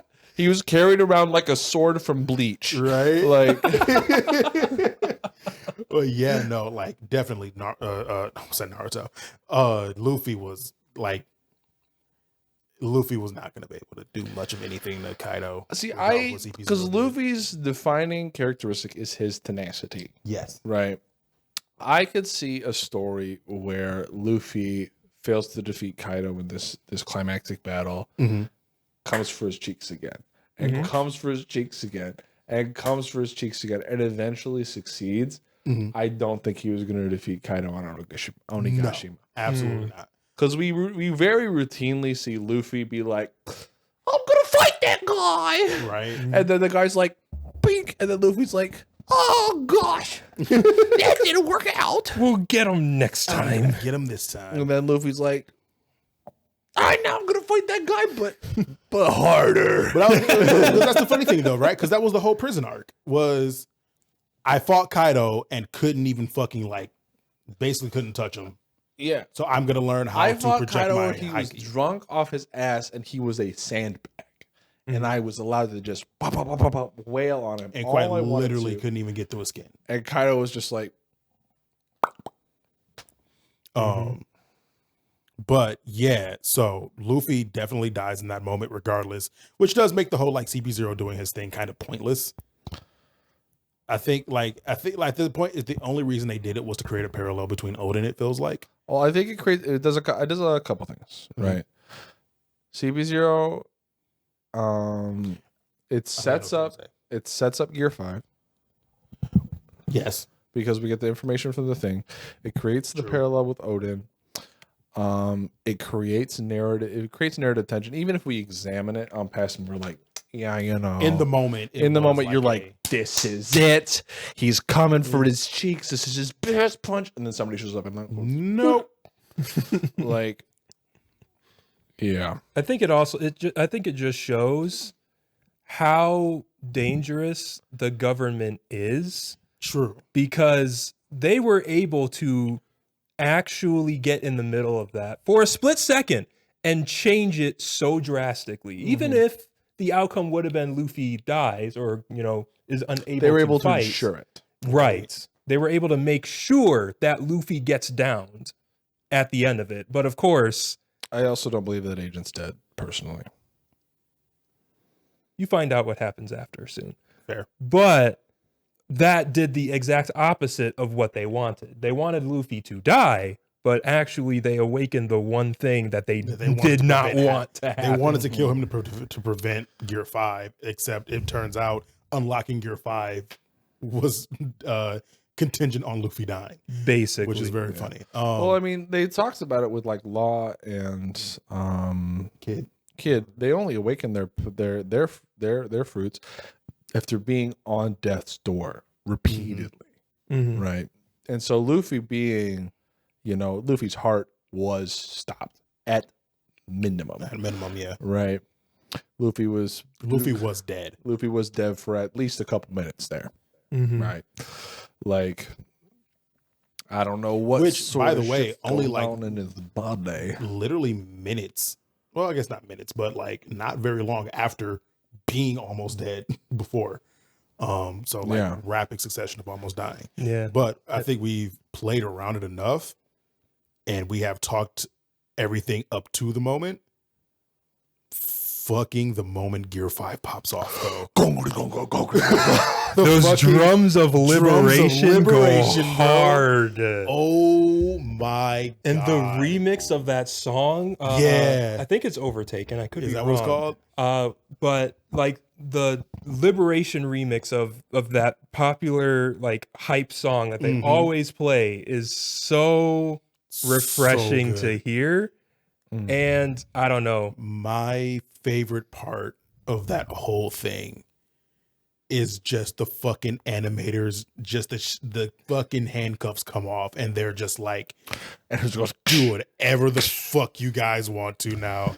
That prison scene where Luffy's busting off the handcuffs from the very first intro is what happened to the animators. Yeah. They were like, Yes. Oh, we're about to go fucking nuts. That night that first episode dropped was the most wild shit on Twitter because it was trending for like days, and every episode that dropped, like the 6 or 7 Gear 5 episodes that dropped after the initial one, every episode was trending on Twitter. Like episode 1072, 1073, One Piece episode 1074. Every one of them was trending, and everybody was popping off. But that one particular night, it was cool to see some of the animators posting some of like the little like clippets of like animations, like, oh, I worked on this part of the animation, I worked on this part, I worked on that part. I'm like, damn, Oda, how many people did you hire for this? I was like, wow. But he was super inspired by Looney Tunes and Tom and Jerry and those classic cartoons to make this, whole Gear 5 power work. He loved to draw it, but he said that it was entirely created for animation. So literally the moment that episode dropped was the moment Oda has been waiting for since he even came up with the idea of Gear 5 and what it was supposed to be. So, and he said it was everything he had hoped for. Right. So it doesn't matter whether, because that night, either you had people posting it, either they loved it or they absolutely hated it. They wanted it to get thrown in the trash, and they were never going to watch One Piece again because this transformation was not as hype or serious or Dragon Ball Z power up level, whatever, that they wanted it to be. That's a dumb take. That's a fucking dumb take. But I also feel like, I think we have an appreciation for animation that comes along with our training and our schooling that I don't agree with anyone who thought this way, but I can see where some people would be annoyed with that if all you know about anime is coming from just if you're in for like animation and anime was from just watching anime and Dragon Ball Z growing up, right? And like pretty much any shonen anime ever, right? But like at the same time though, like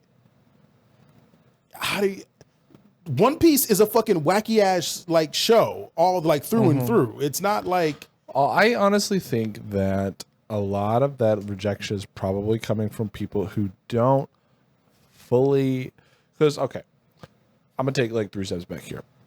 Luffy is a character along the lines of like a lot of shonen characters. In particular, I'm going to compare it to Dragon Ball Z, where typically Dragon Ball Z characters or shonen-ass characters typically defeat the big bads with their superior masculinity, right? They get bigger, they get stronger, they get manlier, and then they, with their big, strong, manly muscles, they fucking wreck shit up, right? Oh, yeah. And that's not too dissimilar from what Luffy's done most of the time, right? But Luffy very consistently displays a very different kind of masculinity. Luffy is about having fun. Luffy's about friendships and taking care of your friends. Luffy is about justice for the oppressed, right? These are the things that Luffy is about, right? And when Oda is taking Luffy to his peak, I think he did a very good job of incorporating a lot of that thematically in the way Gear 5 is presented. Well, it's funny you mentioned all of that because I'm fairly certain that the legend that Gear 5 is based on, Joy Boy, is a Caribbean legend for the oppressed.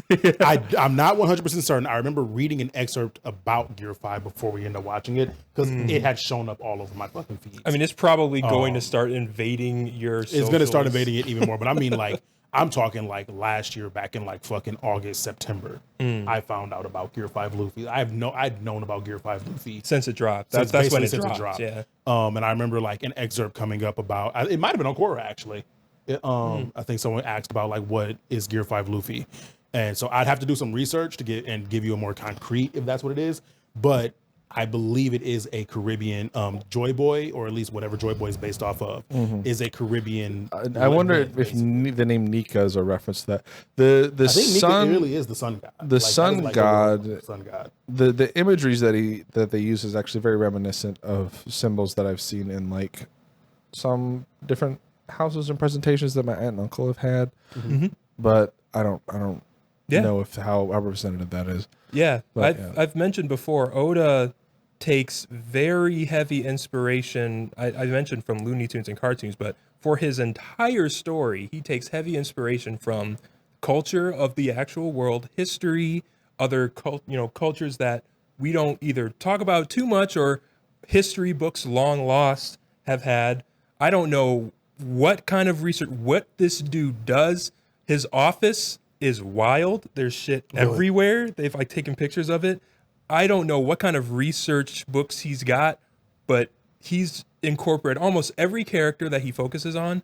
There's a reason why they're there. There's a backstory. There's cultural references pertaining to that character and their power or the arc. There's a reason and meaning behind everything.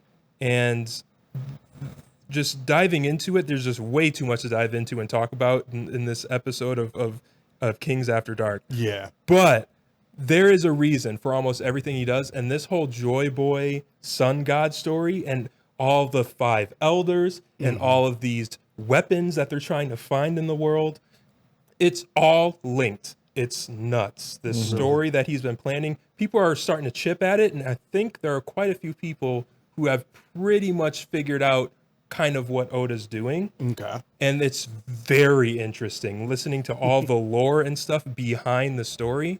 And it all kind of goes back to what inspired Oda in the first place when he was younger.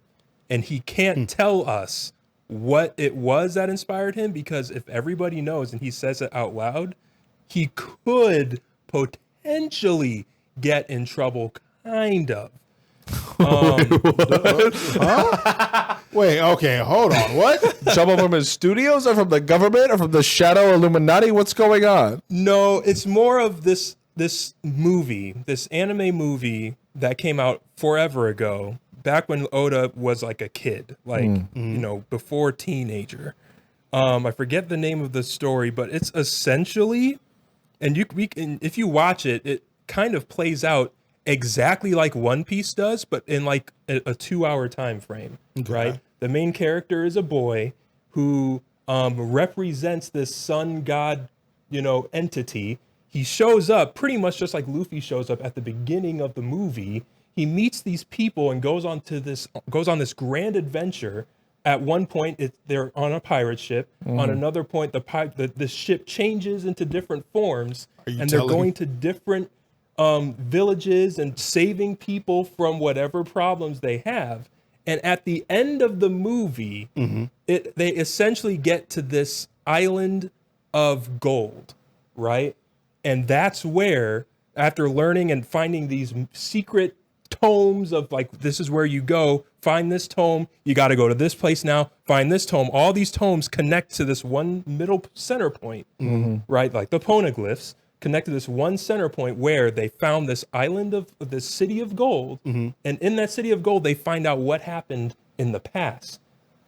So did you just describe the journey to the West? That's technically what I was gonna say, with what every fucking anime is based off of. Yes, One Piece technically is that, but One Piece, I think, is even more of a drawn out story of this movie that I'm explaining, which again, I don't have the reference to. Is that why he would get in trouble? It's because it might be a... Yes, if he said this out loud, he hasn't, but a lot of people have been like, wait a minute. If he said it, people would watch the movie and be like, holy shit, is that what the One Piece is? Or is this what Oda's referencing about the history of the world? Nobody's figured out what the movie is from the description. They've said it. I just can't Oda think hasn't of it right now. it. Oh, I see. Oda hasn't said, I'm taking reference from this movie, because if he did that, everybody would be like, oh, well, you're not as original as everybody thinks you are then. But that's what I was saying, though, right? Is that that's a weird metric, considering most shonen anime is all just based off Journey to the West. Right. Yeah, that's a bad take. That's a really weird bad right. take. But it's, One Piece is One Piece. It's its own great story, and this is another own great story. But sorry to say that would be a bad take to say that Oda's not original, right? Because he's referencing something else. But yeah, anyways, Because right. every story on the face of the planet is probably referencing something else at this point. Right. But essentially what you learn at the end of that movie, and again, this could be spoilers for what we're going to learn about One Piece with all the videos and theory videos that are out there. But essentially they learn that the world they're living in now is post-apocalyptic. And what happened hundreds of years ago in the past, there was a giant war where technology was so advanced that there was so many like battles, a fight with like this kingdom. There was a betrayal at some point, and weapons were unleashed, and all these high tech, weapons were used to wipe out entire civilizations and kingdoms to the point where everything turned into this. It went back to, we got blown back to the Stone Ages, essentially, and it built back up from there. And now we're rediscovering this, through the eyes of a kid and his journey. Right. We're rediscovering what the world was and putting the world back together again. Interesting. More or less into one piece. So spoilers. I don't know. Oh my God. Theories are wild. If you look them up, you're going to go down a rabbit hole. And if you're into One Piece enough, you're going to stay there like I did for 3 years. So, Fair. I mean, But yeah. I can definitely see the parallels between the synopsis you just gave of that movie. I guess I can see the parallels between that. But more specifically, I can see the breadcrumbs, the perceived breadcrumbs in One Piece that could lead to that same kind of conclusion. Because there's definitely like for a story in which we're talking like people that are spending their entire lives on boats as like 1800s Caribbean pirates. There's also like a crazy amount of technology that's going on and forms of technology that don't make a lot. Well, I say don't make a lot of sense, but like are parallels to like original, like, so like the fucking, what do they call slug phones? yeah. Transponder, like snails. Transponders, yeah. Where like all your communication and your electronics is actually like snails and slugs. And, Taking advantage of existing biological. yeah. And it's like, I could definitely see that being as a post-apocalyptic form of technology, or obviously the magic in the world from like the devil fruit and how that stuff works. Or the devil fruit, the Zoan fruit, and whatever that third type of fruit was. I can't remember. Paramecia. But yeah, there's subtypes of devil fruit. But so I can definitely see the possibility on that. As much as I'm enjoying One Piece, I don't think I'm enjoying it enough to start diving into. I would much rather that just I like hearing that coming out of your mouth. I don't think I'm gonna do a deep dive in on that. But yeah, just to get back to it, it's like that whole sequence of when he first becomes Gear 5 and the shit he starts doing and just the way he acts. And like everything about that just seemed like everybody was having so much fun. Just doing that sequence. I will say, hearing Luffy laugh, hearing like the way he laughs at shit and some of the shots when he first transforms, it really drives in that Luffy is kind of a psychopath. Luffy, there's something ain't right with that boy. But once he like starts getting into the fight and really starts like him and Kaido really start getting at it, it is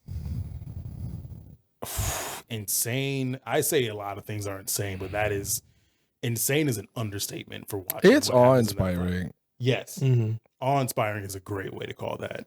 It's like it is to like a crescendo. Like when I envisioned what was going to happen when Luffy like fully awakened, I was like, he's gonna turn the floor to rubber, and he's gonna fucking pull that shit all over the place, and he's gonna be able to do more shit with his body. It's gonna be crazy.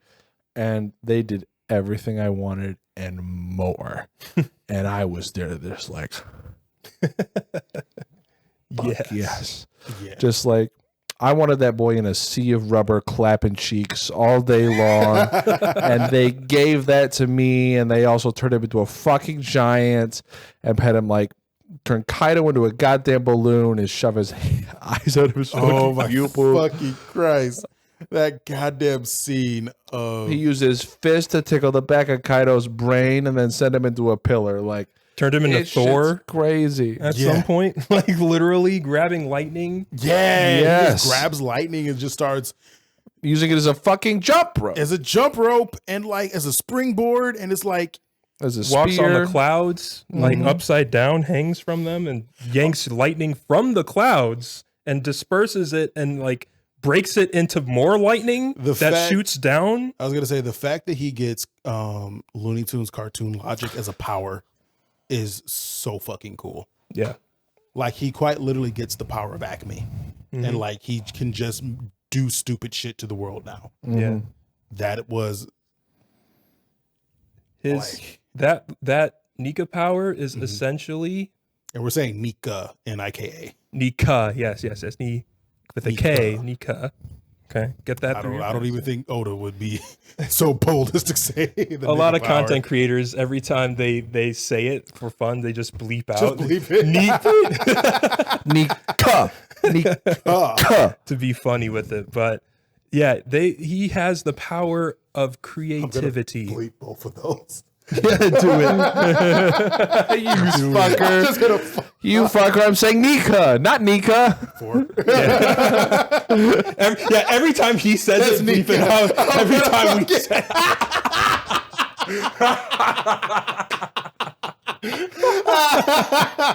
Oh, power of the editor, baby. I'm gonna get canceled. Oh no.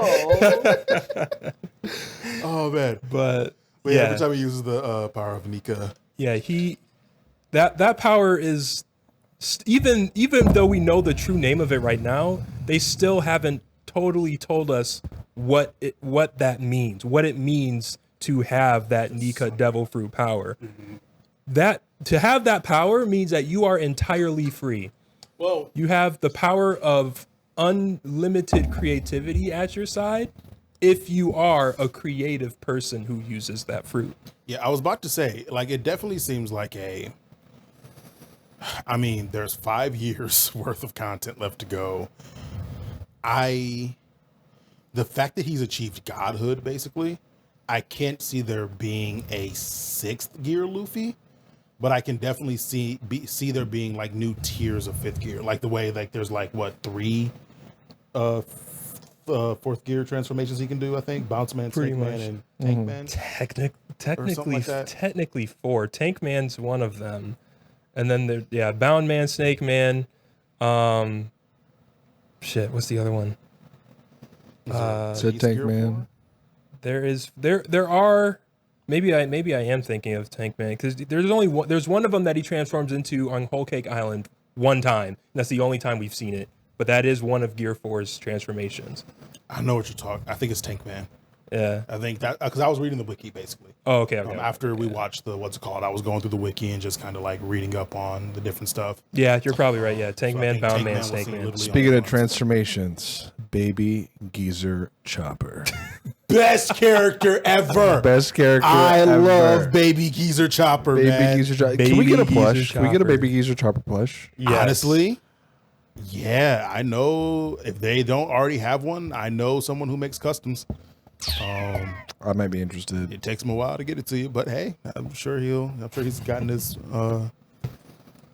He does such good work. He does such good work, and I'm never going to be upset about the work he does. Shout him out in the comment. Yeah, in the we'll shout him doobly-doo. out when I go next plush. When you get your next plush. I would like to see that some of his processes have improved, and we'll see. Before you officially recommend them. Yeah. But not talking about that right now. Yeah, no, I would love to get a plush of Baby Geezer Chopper. That is legitimately my favorite form of Chopper so far. It is such a cute little guy. Cute little guy, the best little voice. The best little voice. Like that. His voice is the best. Like the little speaking like an old, constantly on the edge of exhaustion, old man, but with the tone of a baby. Yup. Is the cutest shit. Oh my god! The fact that we know that at least I think it was in the Japanese voice that we watched Baby Geezer Chopper. Yes, maybe. it was. But the fact that we know that that's Pikachu's voice actor, makes it even better because then you can match that up with Pikachu. Yeah, and it's oh, Aw. oh, Pikachu. Like, oh man, I haven't had more disappointment than seeing Chopper back into like a almost normal form. I was like, damn. Like, no, give me my baby geezer Chopper again. Bring back baby geezer Chopper. Hashtag not my chopper. Not my Chopper. We want baby geezer. God almighty. Was there anything else crazy? The Su Long transformations for all the minks. Yeah. That was really fucking cool. Zoro having a confrontation with death itself. Yeah. That is because I ended up actually missing that actual episode of it happening. I saw the flashback of it happening. Well, no, actually, that flashback was pretty consistent with. They basically recapped everything that happened. Death basically shows up, fucking hits. You think it's gonna hit Zoro, but he hits the ground, and then the ground collapses out underneath Zoro, and he starts falling off the island. And you're like, oof. I thought they were going to make Zoro sword fight death itself. That's what I thought was going to happen, which they may do it in the future. They might have just introduced that just for that to be a fight in the future. Because that was right after the whole, like, even though this did happen during the fight with King, that was after the whole showing Zoro getting the cursed sword and going, like, if you're at fight, this cursed sword's Unluck versus my luck. And showing the sword like just straight up missing his arm. Or him basically realizing that the reason why Enma was pulling so much energy from him is because Enma was just that deadly. Yeah. And that if he wanted to use Enma properly, he just had to give in. And fucking just do it. Just do it. Fucking do it. You know what? Fuck it. Let's do this. Fucking crazy. And then, what was it? 103, the 103 Mercies. Yeah. Fucking versus extra large. I'm still like, come on, they couldn't come up with a better word for extra large. Colossal, gigantic, ultimate, Gigatonk, right? Gigatonk, universal, right? Chunky. But yeah, no, that last clash between him and King is, woo, Jesus, great. And you pointed out the way they Sanji realizing he can be an android and want to fuck women is incredible. At the same time, almost. You can have some fun. What did I point out? The way they entwined his Zoro's theme into that whole fight too. Oh yeah. Was really clever. Yeah. Yeah. No. I guess, like I said, the lows are lows, but the highs are high. Because the lows are literally nothing. You're sitting there waiting for the highs to happen. The lows are absolute zero. Like, and there's definitely a lot of like, there was a few points where I was like, I really need this character to go on and be fucking dead now, or like defeated or something. I don't know how many times I can see Queen just be fine after taking a fucking beating. I need this dude to like be defeated. But once it finally was, like, oh my God. You know what it was like? It's like having to pee for a very long time to the point that finally getting to pee is no longer like relief. It's just like, oh God. It's just as fucking you painful. Screaming coming through on all of our microphones.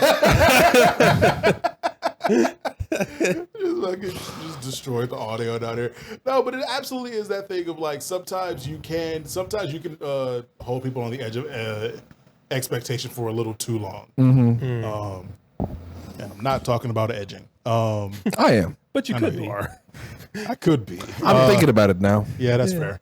But yeah, no, definitely. Like, I feel like they played King, even though this might be because I missed some episodes with King in it. I'm fairly certain they don't introduce King in the Onigashima, because that was the first time I saw King. I imagine you are. They do. King does some stuff. He knocks Big Mom off her boat. He knocks the big. Yeah, he does. He runs some errands, but he isn't nearly as present as Queen is. Because like I definitely didn't feel that as much with King and the Zoro fight. I mean, because no one can really beat up King until Zoro figures out how to do it and figures out King's trick.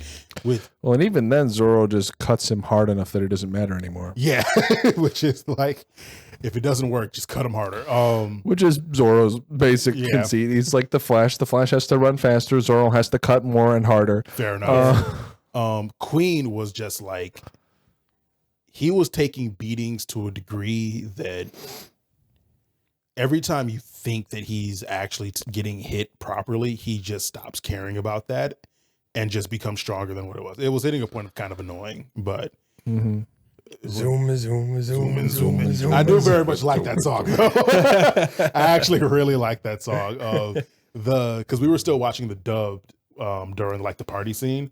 That honestly, that fucking rap was kind of a bop. The party, that's something the original shots of the party at the Beast Pirates was area really was good. Like that episode crazy. where they did that and they did a whole like animation, like they did a whole like art style switch to like this whole like, I'm getting examples in my head, but I cannot tell you what they are. It was like a music video. Very much, yeah. There's a very specific music video I'm thinking of, but I can't. Like, God, it made me want to be at that party. that party looked like a fucking It looked time. like the fucking place to be. Yeah, right. Like it looked really cool, and they did a really good job coming up with lyrics for Queen. See, I didn't watch that in dub. I wasn't watching it at that point when you guys. You got watched caught up that. to sub at that point. Well, I'm saying like you were watching it in dub, right? Yeah. Then, and I don't think I was watching it with you when you guys watched. No, that you were not. episode. It was just me and Fluff. Yeah, so I haven't seen that in dub, so I don't That's know what what I'm that saying. sounds like. You saw that in sub. I saw that in sub. Yeah. Yes, and I don't really remember Queen's- it that much. Queen's but- dance is also really fun. It's really fun. But I love how absolutely overconfident he is with it. He's like, this is the best dance on fucking planet Earth. I'm a triple. in fairness, when you got to see people screaming your name while you do it, it's doing something, it's man. doing something for somebody. I mean, in fairness, if they don't scream, they'll probably be executed. That's true. It's fucking. This is fucking splitting hairs. This is Details, man. details. Everybody's having fun. Everyone's having a great time. Under threat of death or not. Right. Honestly, it is. I did like that they showed that he is in fact as hype as One more. Warner. Okay. Like he does seem to be every bit as hype as they're showing him to be. Which is funny because I had no idea he was even a musical person until that scene. Because once again, I missed a lot of stuff about Queen in the original parts of Wano and stuff leading up to it.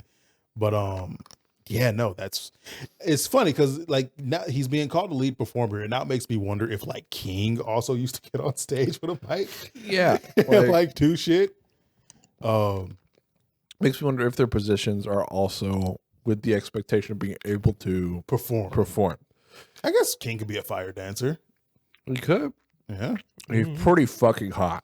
he is. No he pun never shows his intended. face because he's a fucking BDSM freak, but He is. he's And Kaido's fucking leather baby. he is. He is. He's a leather daddy. Yeah, no, that shit was fucking sick. I cannot wait to start.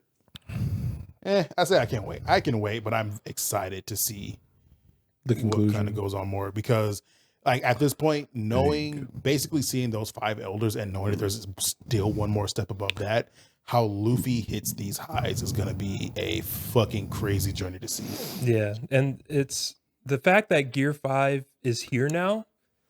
Oda can go crazy, one, with the art style, but two, answers are going to start dropping like wildfire because for 25 years, we've gotten little answers about what the fuck is happening in this Right. world.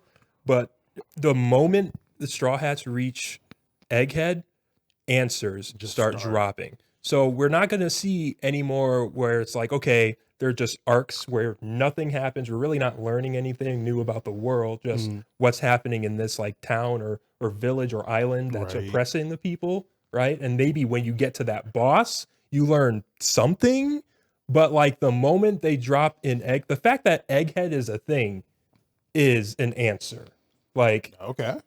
the moment they step foot in every chapter / episode afterward, you're learning more about the world, more about the history, more about what the fuck is happening. And then there's a fire flashback sequence that isn't a boring one, but this one, again, there's multiple, but again, they're answers. So if you haven't been a One Piece watcher, like if you haven't been caught up with like everything that's been happening, it's still going to be great. Yeah. But like for people who have been watching this since day one, I haven't been watching this since I was a kid, but 5 or so years ago, I started One Piece. And even for me, I'm like hype because we're finally getting answers. And that for me, that's after 5 years. For some people, that's 20 years, 25 years when they were babies, not knowing what the fuck's happening. They're going to get answers now. Fair. So this next arc, this last saga, is going to be wild.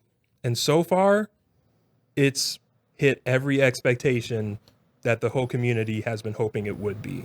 Fair. So we got 5 years to wrap up 25 years worth of plot thread. So yeah, Oda realizes that, and he's making good on wrapping shit up, starting to at least. One critique I do have is One Piece's MO is you go to a place, you overthrow the government. Yeah. You establish a new government. As one does. And then you move on. Easy peasy. All in the Because you're day's giving work. justice to the people. The one thing I don't like about that, because fuck the government. Yeah. Let's overthrow them. But the one thing I don't like is that typically there's this idea of like a rightful power or a rightful government that One Piece is reestablishing, typically related to blood ties or like a monarchical. Oh, like the whole thing of Wano is that you're reestablishing the rightful heir, The rightful heir. the rightful shogun. In Dressrosa, it was very similar. In what's the Alabasta? Yeah. It's very similar. Even on Fishman Island, it's very similar. It's because I think Oda does it because it's very easy to establish who should be in power here. I was going to say it draws very clear lines as to who your heroes and who your villains are. But in order to free people from oppression, you need some sort of a radical transformation in order to break down those mechanisms. And that is the one thing I don't see. Because instead of like a radical transformation, it's a return to the established forms of power that were present. The good established forms of power, not the bad established. But it's still some kind of establishment of power. Yeah. As opposed to what, though? As opposed to something new. Yeah. I guess, that's in the setup of its story. The return to the established forms of power is because that power was good, unequivocally. So in the Wano arc, the whole deal is Odin was the original shogun of Wano. And Was supposed to be. And then Orochi, through some weird ass trickery and a weird old hag, basically tricked his way into that power, into the seat. Proceeded to get Odin killed in the process, and has been ruling Wano with basically Kaido acting as his puppet master, As an oppressive dictator. So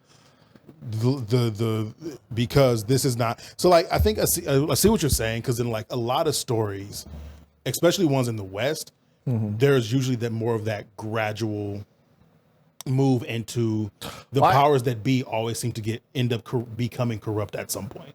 Whereas this was much more of a corrupting force took over the good powers. And so removing the corruption brings you back to what it used to be, and that's the good thing, right? Well, I think stories in the West usually are typically actually even worse at this. Right? Because typically the stories in the power, the evil is trying to disrupt the status quo, and you have to prevent the evil from disrupting the status quo, period. Right? And so there's never any transformation at all. There's never any reimagining. There's never any change. It's just the way things are is the way things will be, because that's what's good and right. Yes. Yeah. Versus in One Piece, at least these fucking the current oppression and the current mechanisms of oppression are dismantled and they are replaced with something superior. But that something superior is typically Just what it used to be. yeah. Yeah. I It's think like we finally defeated capitalism by reinstating monarchy. Yes. Yeah, I definitely see that side and agree with that to a certain point for sure. I think one thing that Which I mean, it might be a pretty heavy-headed criticism about this Well, no. silly pirate adventure, but no. I mean, again, What is the socioeconomic commentary of One Piece? right? No, and I definitely see that, like being the thing that Oda consistently does, and there have been many things that he does that's like head scratchers. But there's also, something like, again, since we don't know a lot yet about this world that he made, there's still the whole overarching world government and then the king that rules. And with the theories that have been going around and what we know, the government is pulling the strings on everything. So far, these islands and these civilizations, they have to pay the government certain, amounts of money to be able to be a place. So like there are things that the government is doing to every single island that is a thing, to the point where they kind of have to have some kind of established something so that they can negotiate with the government to make it work. And I think that was something that maybe didn't need to happen before the world government was created, but then we're getting back into, the hundreds of years ago type of thing where we don't even know if this is what Oda's planning. So yes, the whole power monarch thing, it is in like every single arc. They have to basically break down the leadership there and reestablish what was there before. But even what was there before wasn't what was there before. Fair. So it's like, what was the before? What was the before they got And to was before? it better than what's there now? Yeah. Right? And I think those are the answers that we're going to find. Is there a concrete answer for where the devil fruit comes from? Well, kind of. Is that well known? We do know that I think we know this, and I don't think this is a theory. And if this is a theory, there's so many clues that at this point it's pretty much confirmed.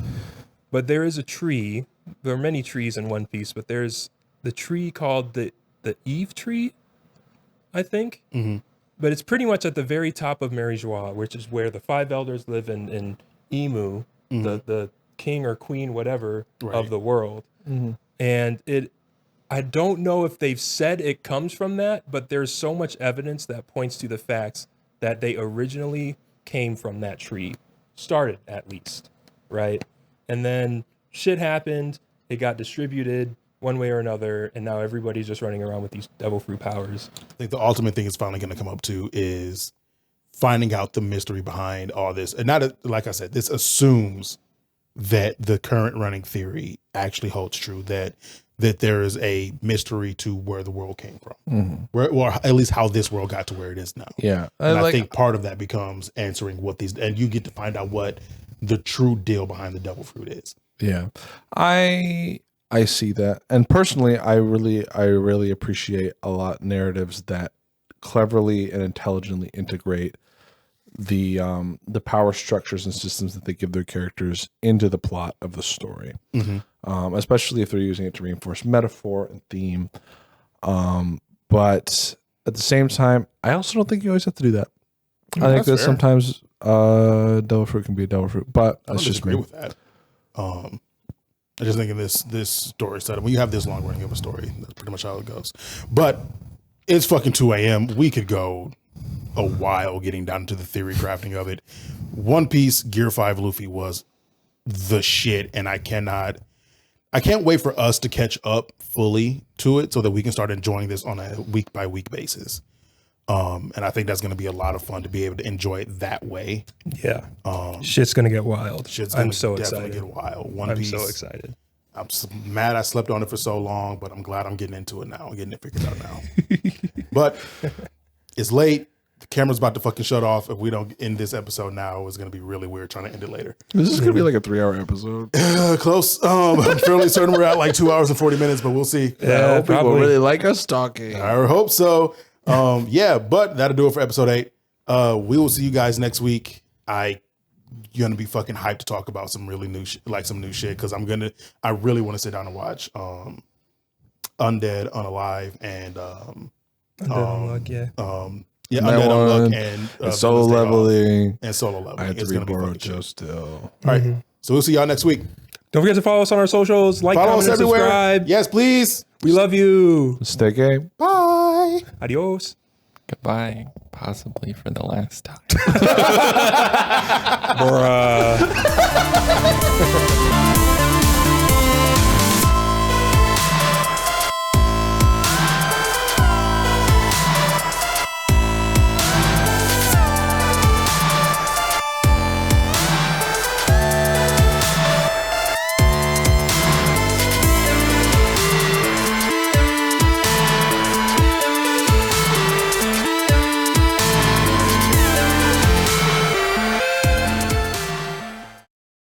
It's like somebody put a fire hose down there. It's crazy.